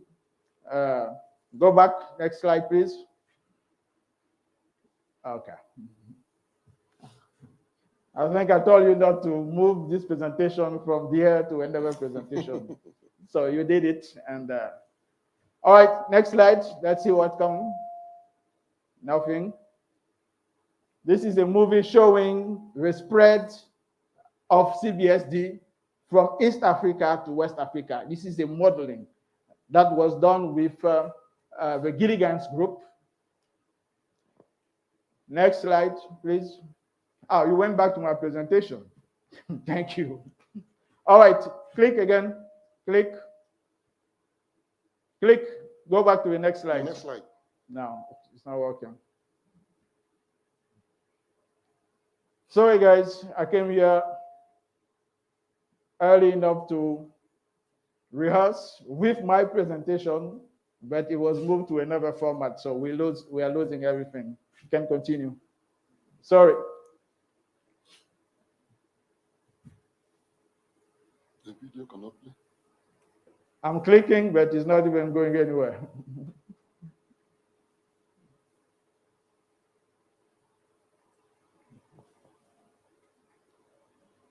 Go back to the next slide, please. Go to the next slide. Proceed. Let's go to the end. I specifically said that this land. Don't put that in another format. I insisted. Go back. Go to the next one. It's, all the movies are corrupted. We're not going to be able to see them. So what WAVE is doing is also working with Pennsylvania State University, working with this application called NORO for participatory surveillance. And with this application, we are refining what have been already set up with by Pennsylvania State University. And we are testing, refining this in 10 Central and West African countries. Next slide, please. So I would like to acknowledge all the donors and the partners here. Thank you very much.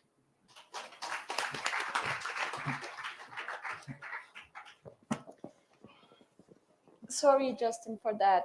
I For those insisted. I challenges. came here and I said the whole talk is this movie that I'm going to show.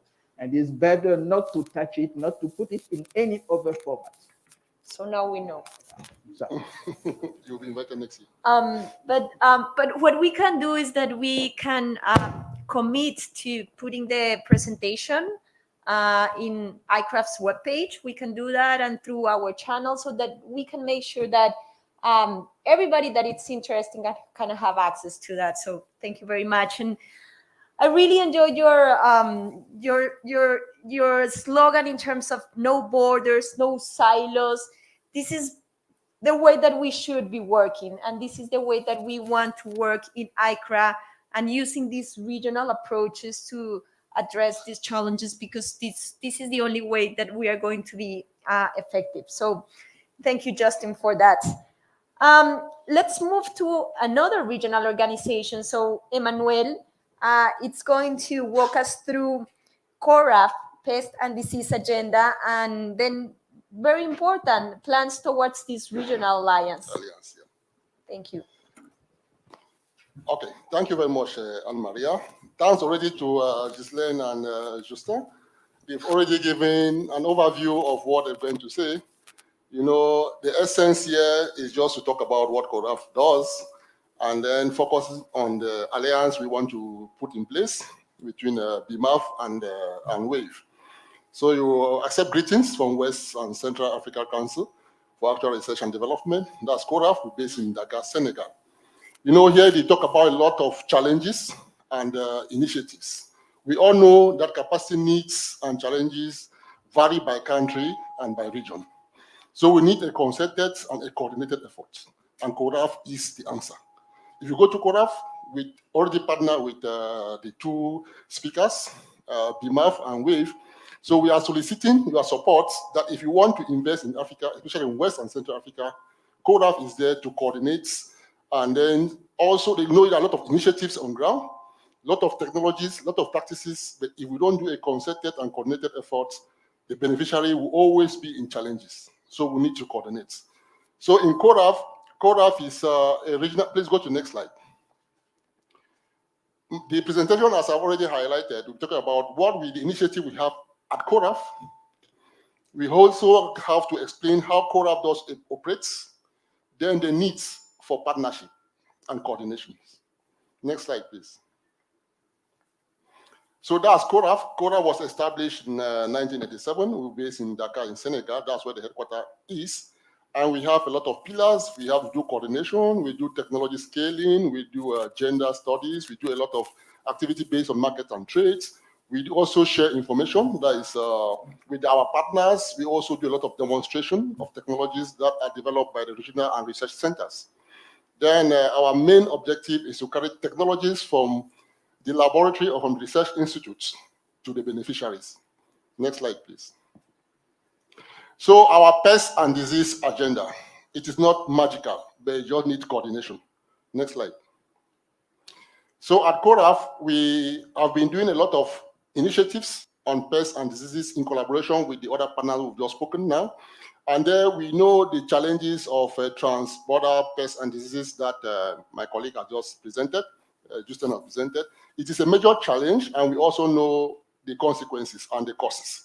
So the only options we have now is to coordinate and make sure that all the technologies that are available are well tailored so that the beneficiaries, they have the technologies, access to technology, and implement. Then at CORAF, we also have approaches, and these approaches that we use are done in different forms in different components and domains. So we do what we call, please move, we do partnership, and you know, we have to study a situation analysis to know what is ongoing. As I earlier mentioned, the initiatives are many on ground, the partners are many on ground, so we have to do a baseline or a study to understand the situation on ground, either in a country or in a region before we intervene.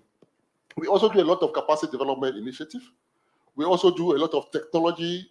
No, the technologies are many, but we have to do promote appropriate and adaptive technologies. And these are done in a different system that I'm going to project, which is based on CORAF method of operation.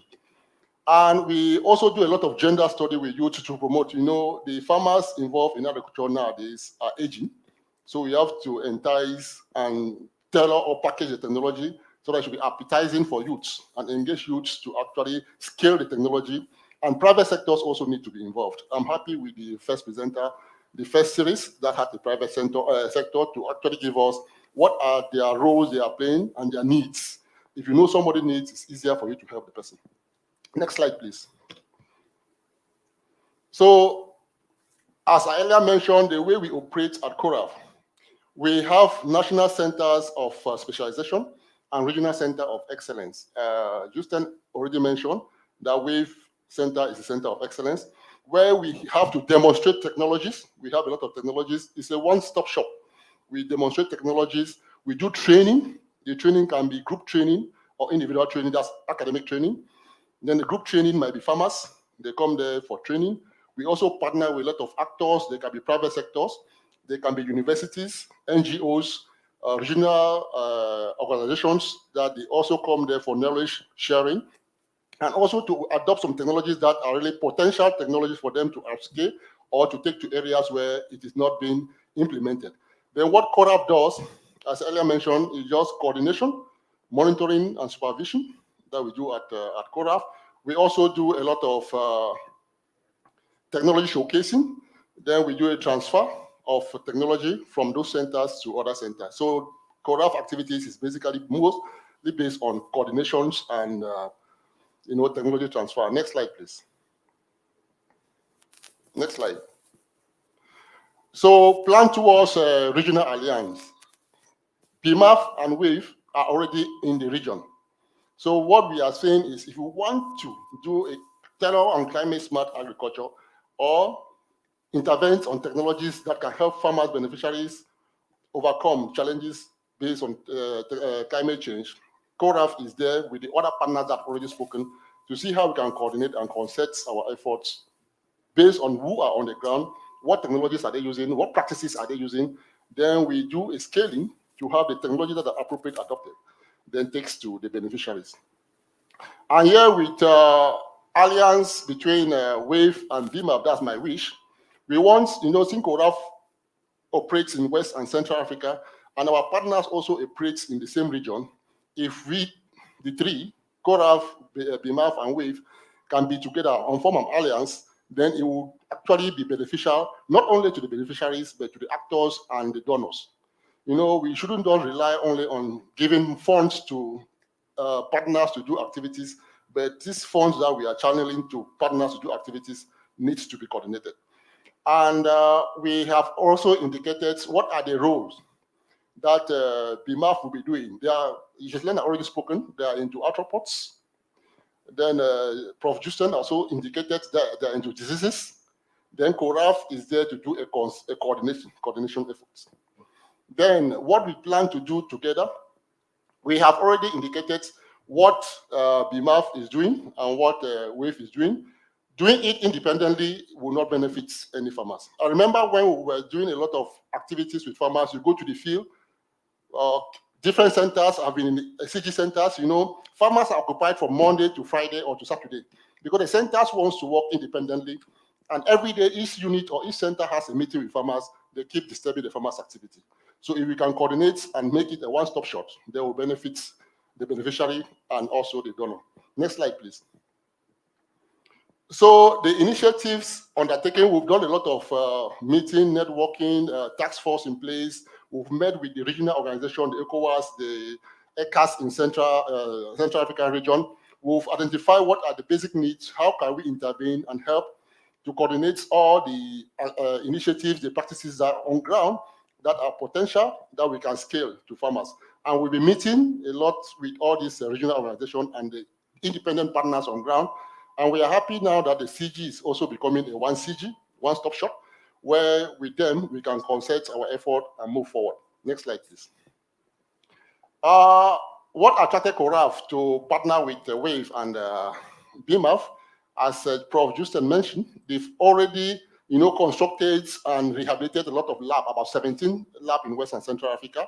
They've trained a lot of potential technicians and scientists in the region. They've also done a lot of technologies that have been available at the disposal of scientists. So capitalizing on what is already on ground will give us advantage and hanging fruits to reach where we want to go to. Next slide, please. And the perspective is just to build on what is already existing by BMAF and by WAVE. They've done a lot of initiatives. They talked about different models, different technologies that are put in place already. So building on what is existing will be beneficiary, not only to the donors and not only to the farmers in the field, but also the stakeholders. So for individual partners to go to the field and start operating on their own, it's good for us to have a concerted and a coordinated effort. And thank you very much for listening. I hope it's 8 minutes, huh? 8 minutes? Good.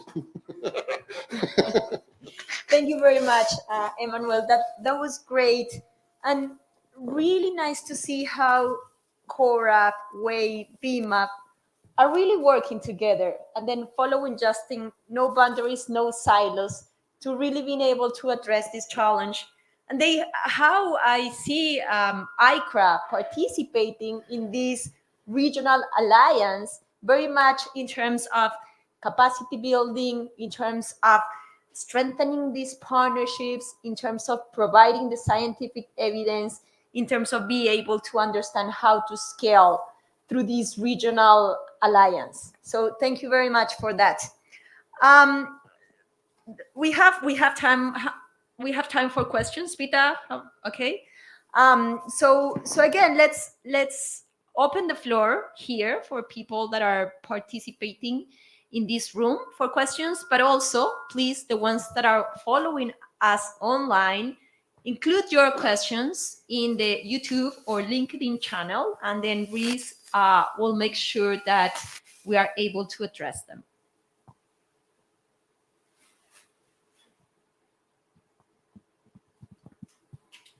So, Pita.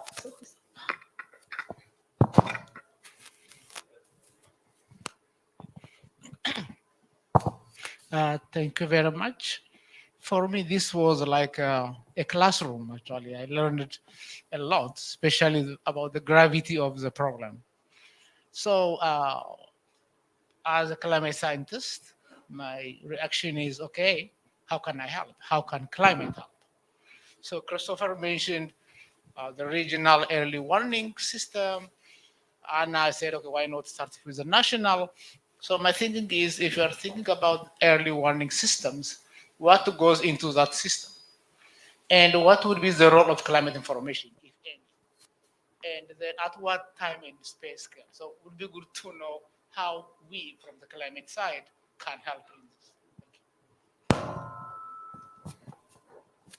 So who would like to start addressing this question, Gisela? Yeah, please go ahead. Thank you very much, Tufa, for this question.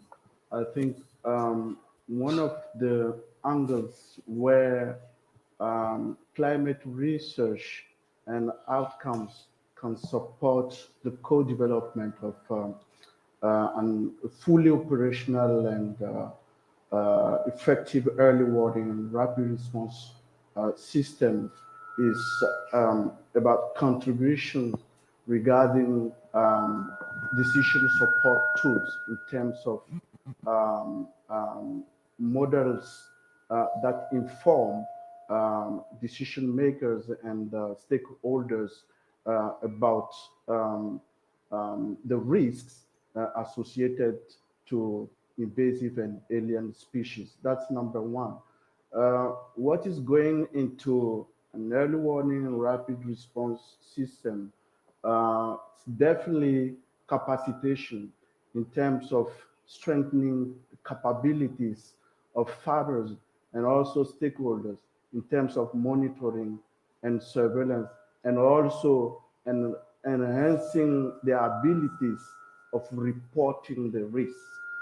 All this cannot function without coordination. That's the reason why we have CORAF on board. And with CORAF network and connections with the governmental agencies, we think such a system will really provide a great opportunity to effectively and sustainably address the issues of climate-driven pests and diseases. Thank you, Gisela. Anybody else from the panel would like to address how climate information can help this agenda move forward? Yeah, I can just give you a simple example. Here in West Africa, yam is very important. Nigeria is first producer of yam in the world, and we eat a lot of yam. But you know that when a farmer plants yam, and if it does not rain 1 week later, the seed dies.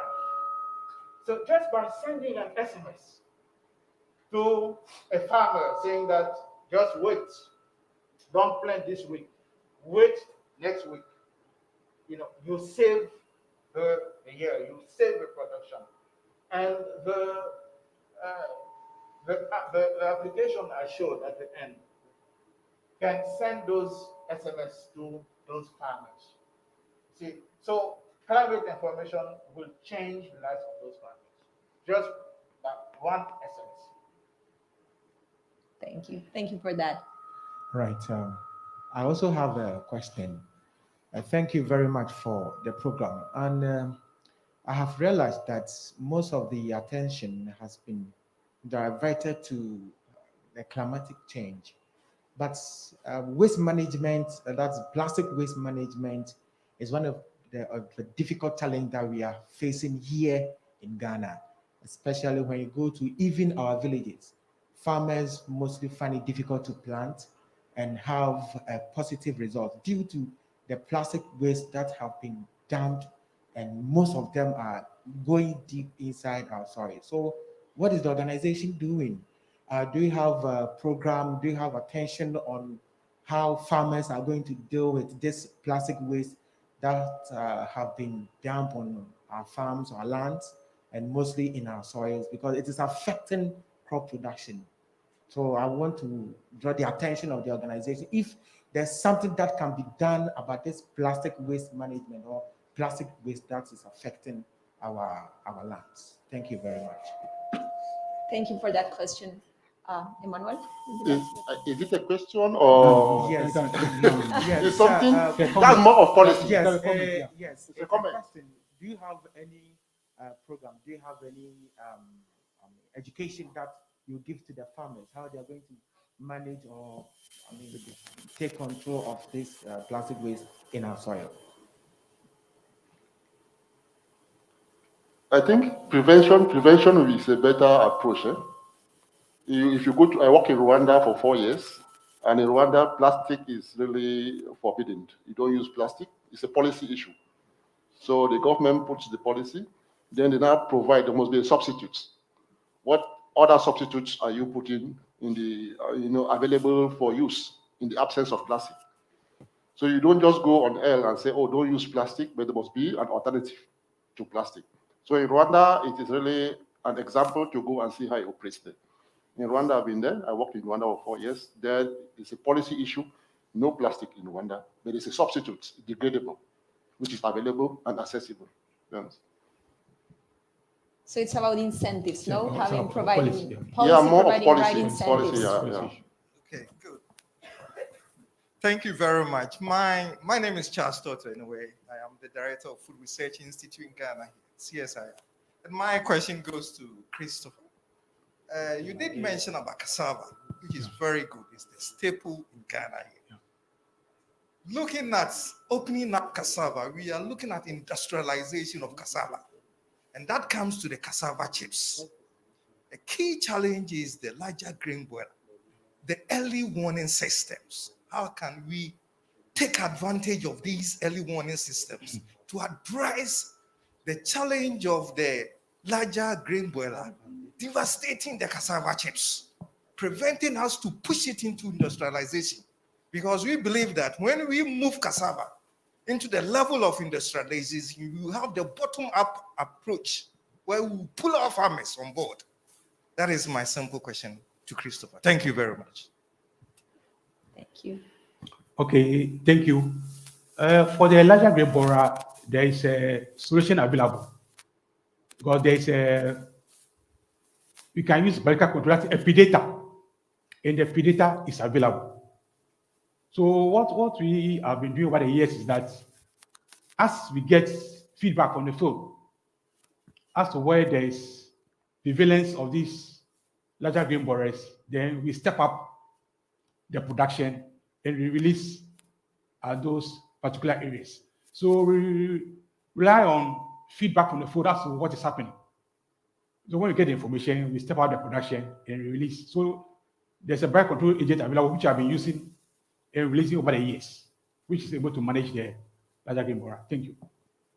Yeah, Kishlan, please go ahead. Please, I want to ask a question. You are going to complement, but Yes, yeah, go in- ahead, please. in two Yeah, and then sentences. Cassava is part of our strategic value chains in the AICCRA project, and we are, like Usman presented in the session before, we have those climate smart agriculture and climate information services bundles that will address issues regarding present diseases. And I think really this comment comes timely and it informs us that we really did very well to discover that this issue is of priority for Ghana. Thank you, Ghislaine. Please, I want to ask a later question. I'm a farmer from Wejatuba. Please, thank you for AICCRA. When they visit my area, we do a more presentation to them.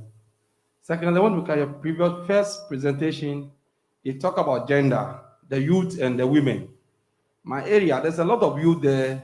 I'm also a youth, but there's a lot of youth there that they are not having support to do the farming. So it's like, why they are not having support to do the farming? They are not interested in the farming. So if AICCRA can support some of my youth there to go into farming, and the women, because most of the women are widows, and they are not having support to do the farming. And we want support for them, that the farming will be interested to them, that they also be a farmer and farm well for us. Thank you. Thank you for that question. Ghislaine, could you speak a little bit about our strategy in AICCRA Ghana to address this youth issue? How can we support capacity building in relation to this? We saw some of that in the Tuba community, but yeah, go ahead.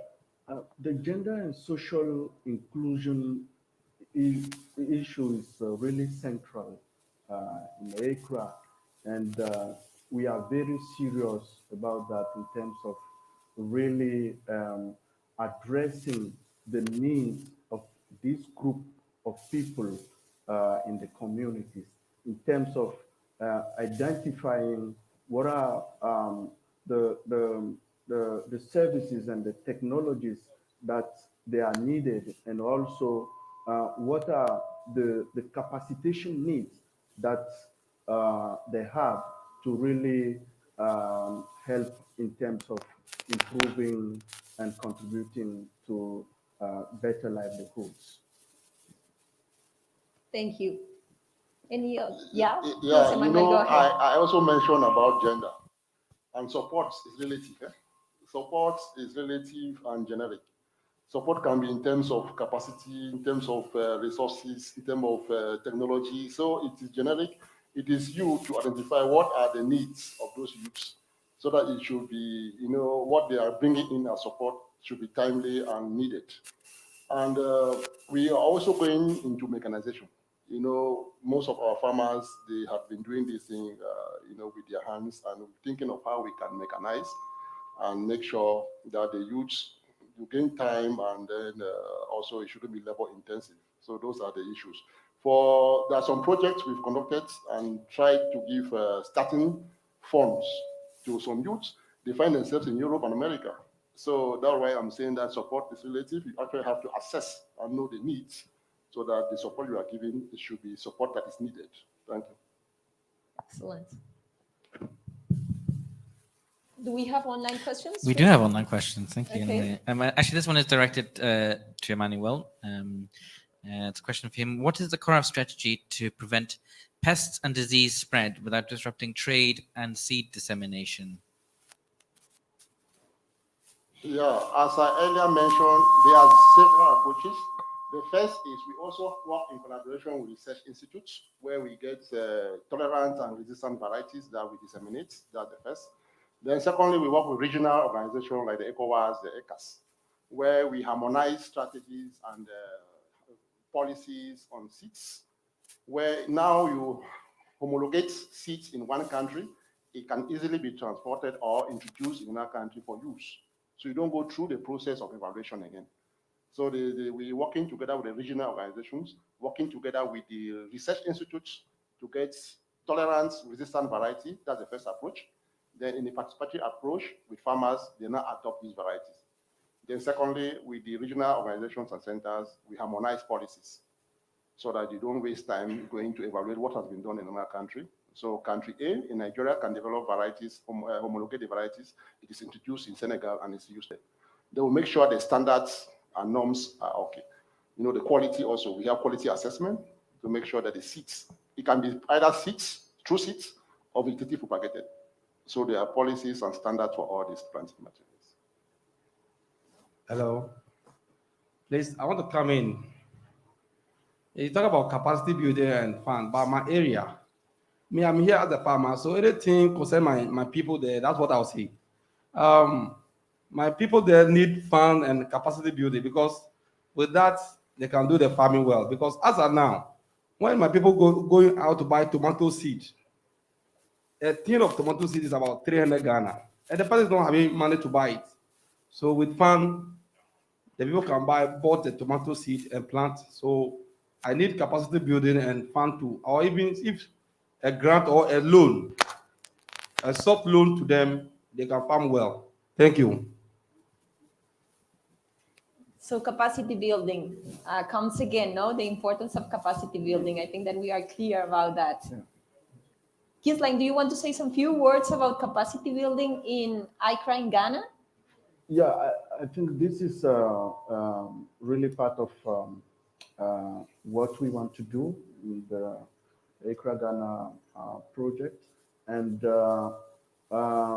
we have, together with the strategic stakeholders, identified and prioritized the needs in terms of capacitation.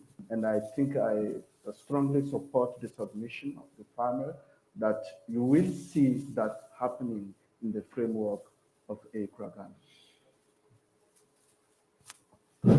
Okay. Thank you very much. So I just want to say a few words regarding the issue raised specifically by Tufa. Can you get closer to the mic? Okay, so I said that I want to. My name is Abdul Ali. I am from Agreement Regional Center, which is based in Niamey, Niger. Agreement is the West African Climate Regional Center. So yes, it is very important, this issue of pest and disease related to crops, because as you know, the big famine in West Africa in 2005 was especially due to crop and pest. The rainfall was very good this year, but it was a big famine, especially due to this issue of pest and disease. So what we are doing at Agreement is designed for food early warning, to provide food and security early warning in the regions. So because climate, disease, and all factors are interacting, Agreement is designed in the way that Agreement combine on operational ways, climate informations, water resources informations, land surface situations, pest and disease informations. So we are monitoring them together on operational basis to provide early warning in order to provide food and security. And we built some models which link this main factor together. One of the models is called phytobiosis, and this is going to be strengthened in the coming program, which is called the Food System Resilience Program. And under this program, it is Agreement is going to strengthen the regional early warning system, which combine both climate and disease and pest. So this is very important and to be done in synergies with this action already undertaken within AICCRA project. So this is just one of the experiences. We also have some laboratories where it is conducted by what we call biophysical means to fight disease and pest. So this is also some activities. So it's just to have this experience from Agreement. Thank you. Thank you very much for that comment. And AICCRA is very excited to participate in this food systems resilience program.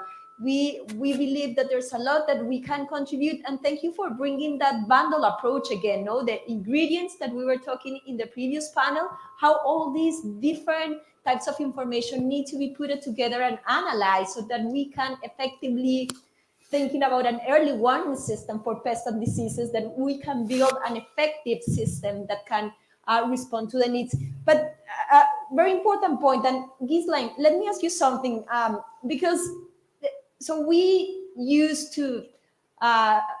start to use these words, and sometimes it's hard to really understand what's behind those words or expressions. So climate smart integrated pest management. What does that really mean? Is this just some words that we are starting to use everywhere, or are there any concrete climate sound integrated pest management actions that perhaps we can share at the regional level with other countries so that we can expand this agenda? So give us concrete examples, things that have worked in relation to this climate smart integrated pest management. In one or two sentences, as a follow-up to Ali from Agreement Submission, it's very exciting to have Agreement part of the AICCRA interventions. And we are planning in the different countries of AICCRA to co-create the Ag Data Hub.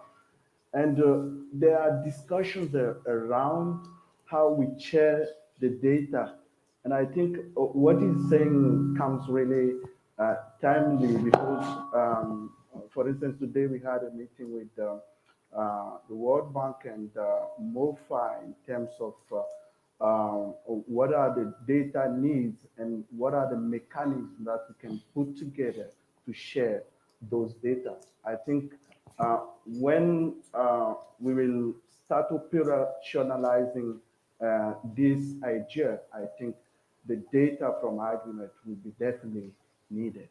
So climate smart IPM is something that is definitely needed. The way we were doing IPM with the climate change effect, we definitely need to change that way and move to a strategy that considers the climate change as a driver of invasive alien species. And like Tufa said, this is somewhere climate scientists and climate research output can support in terms of delivering and putting on the table all the expertise and capacitation needed and accessibility in terms of the tools required to support the decision. So that one should be part of a strategy about climate smart IPM. And like I said before, capacitation is definitely central, and that's what we are doing in AICCRA Ghana. And another thing is to make the use of all data that are available and inform stakeholders and farmers on the ground about the risks associated with some critical pests and diseases. And I really like the work CABI is doing in terms of horizon scanning to inform decision makers that a risk is about to happen in a given country or region.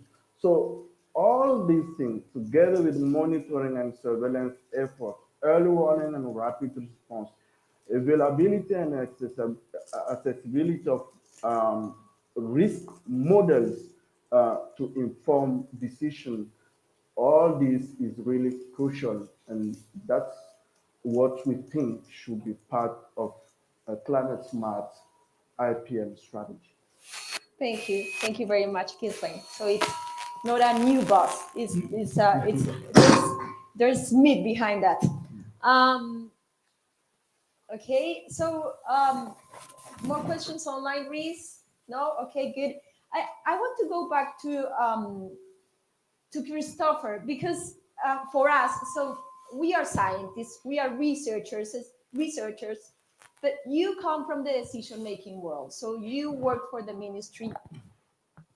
According to your experience working in these topics of early warning and rapid response systems, what is the best way to engage with research? So how can we provide the right information for decision makers so that we can be successful in terms of implementing these regional and national early warning and rapid response systems against pests and diseases.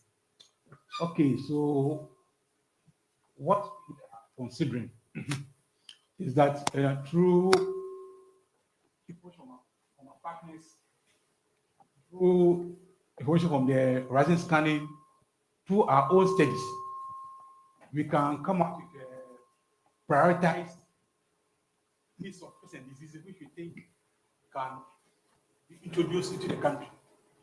So based on that, we can make instance that if pest A, B, C, D gets into the country, these are the economic implications in terms of loss of production, livelihoods, loss of export markets, etc. So based on that, we can make a case with our decision makers that these are things we need to take preemptive action on so that we are prepared for the future. Because for some of the pests which are likely to come, they can be managed through the means of biological control. So that means that we need to work and improve our facilities so that we are better prepared. Because these are some of the methods we have used, some of them. So we need to be better prepared for the future. So we need to improve our facilities, we need to feel also better. We need to strengthen our production system. We are better prepared for this which will come our way. Okay, thank you very much. That's very useful for us. So let me ask a last question to the panel. And it's, we have been talking about the importance of these regional alliances, no? Yeah. So in order to address these issues, climate challenges, health challenges, pests and diseases in Africa. So how can AICCRA help these alliances to be fully functional? Well, let me talk about it because I introduced the topic.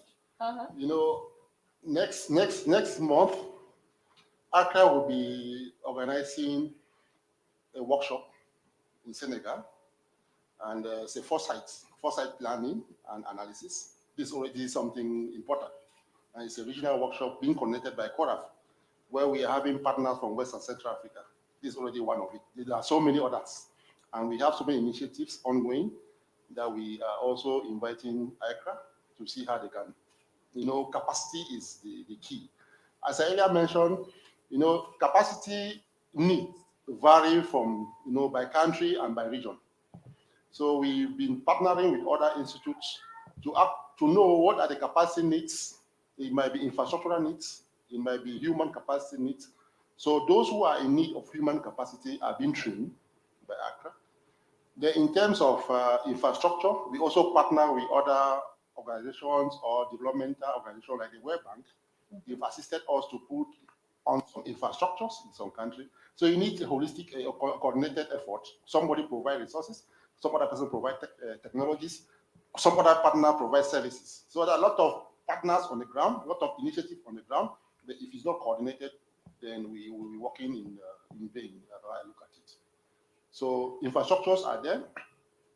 With Professor Peter, he has mentioned a lot of rehabilitated labs, in about 17 labs have been constructed in West and Central Africa with support from a different donor. Then AICCRA is coming in for training, that is not a capacitating those who are going to make use of it. Then we also have universities that are doing training of masters and PhD on the different tools that WAVE is being put on place with BIMAV. So that's the way we are collaborating and make sure things are going. Okay. So AICCRA has already been working with us for the past in the region. And next week, I don't know if Professor Robert Zumore, you should have her as one of your participants for the workshop next month to have, you know, on-hand experience what we do with AICCRA. Thank you. Yeah, Robert is one of our stars working for AICCRA and leading the program at the West African level. So yeah, Justin, please go ahead. Yeah, how can AICCRA help? It's really by being part of it. AICCRA cannot be outside. We all need to work together. The power of togetherness. We bring each other's our expertise because the problem is huge, is big, and like I said, no silos, no borders. We have to work hand on hand. We have to be together.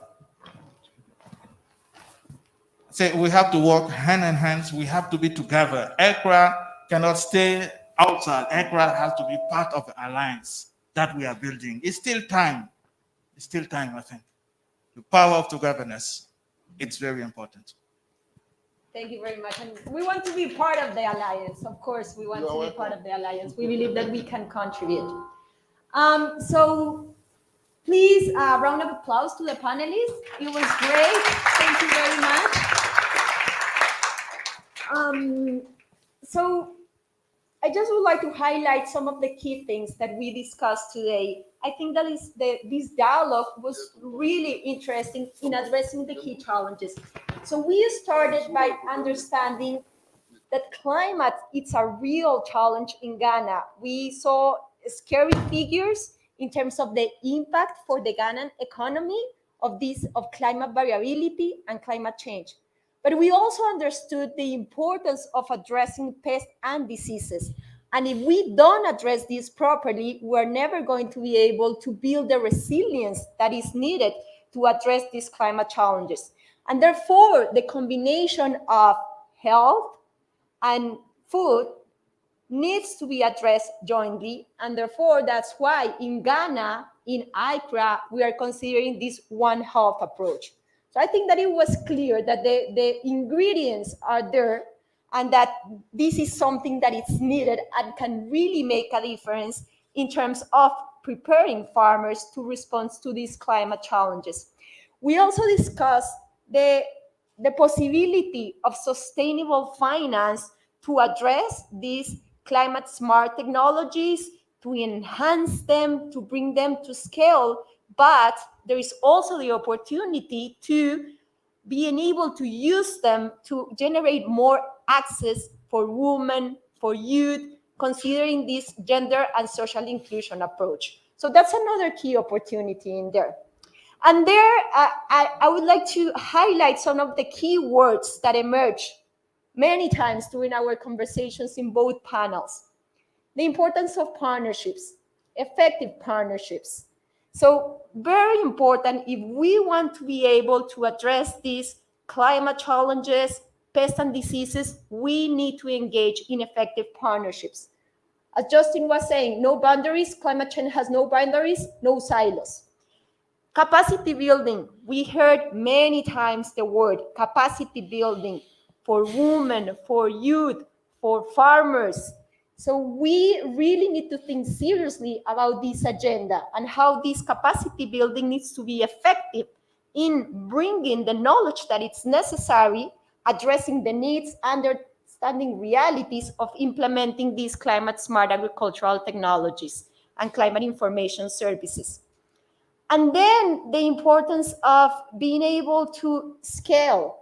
And one of the avenues to do this is through these regional alliances that we were just discussing. So how can we learn from processes that are happening at the national level to address these climate challenges? And then through these regional alliances, making sure that we can think about the spillovers so that we can benefit many farmers in the continent. So let me close with those thoughts. I want to thank all speakers, this panel and the previous one. Really good presentations, really good engagement and discussions. And I want to thank also all the participants, the ones that are here and the ones that joined us online. And with that, let me close the event. Thank you very much for participating.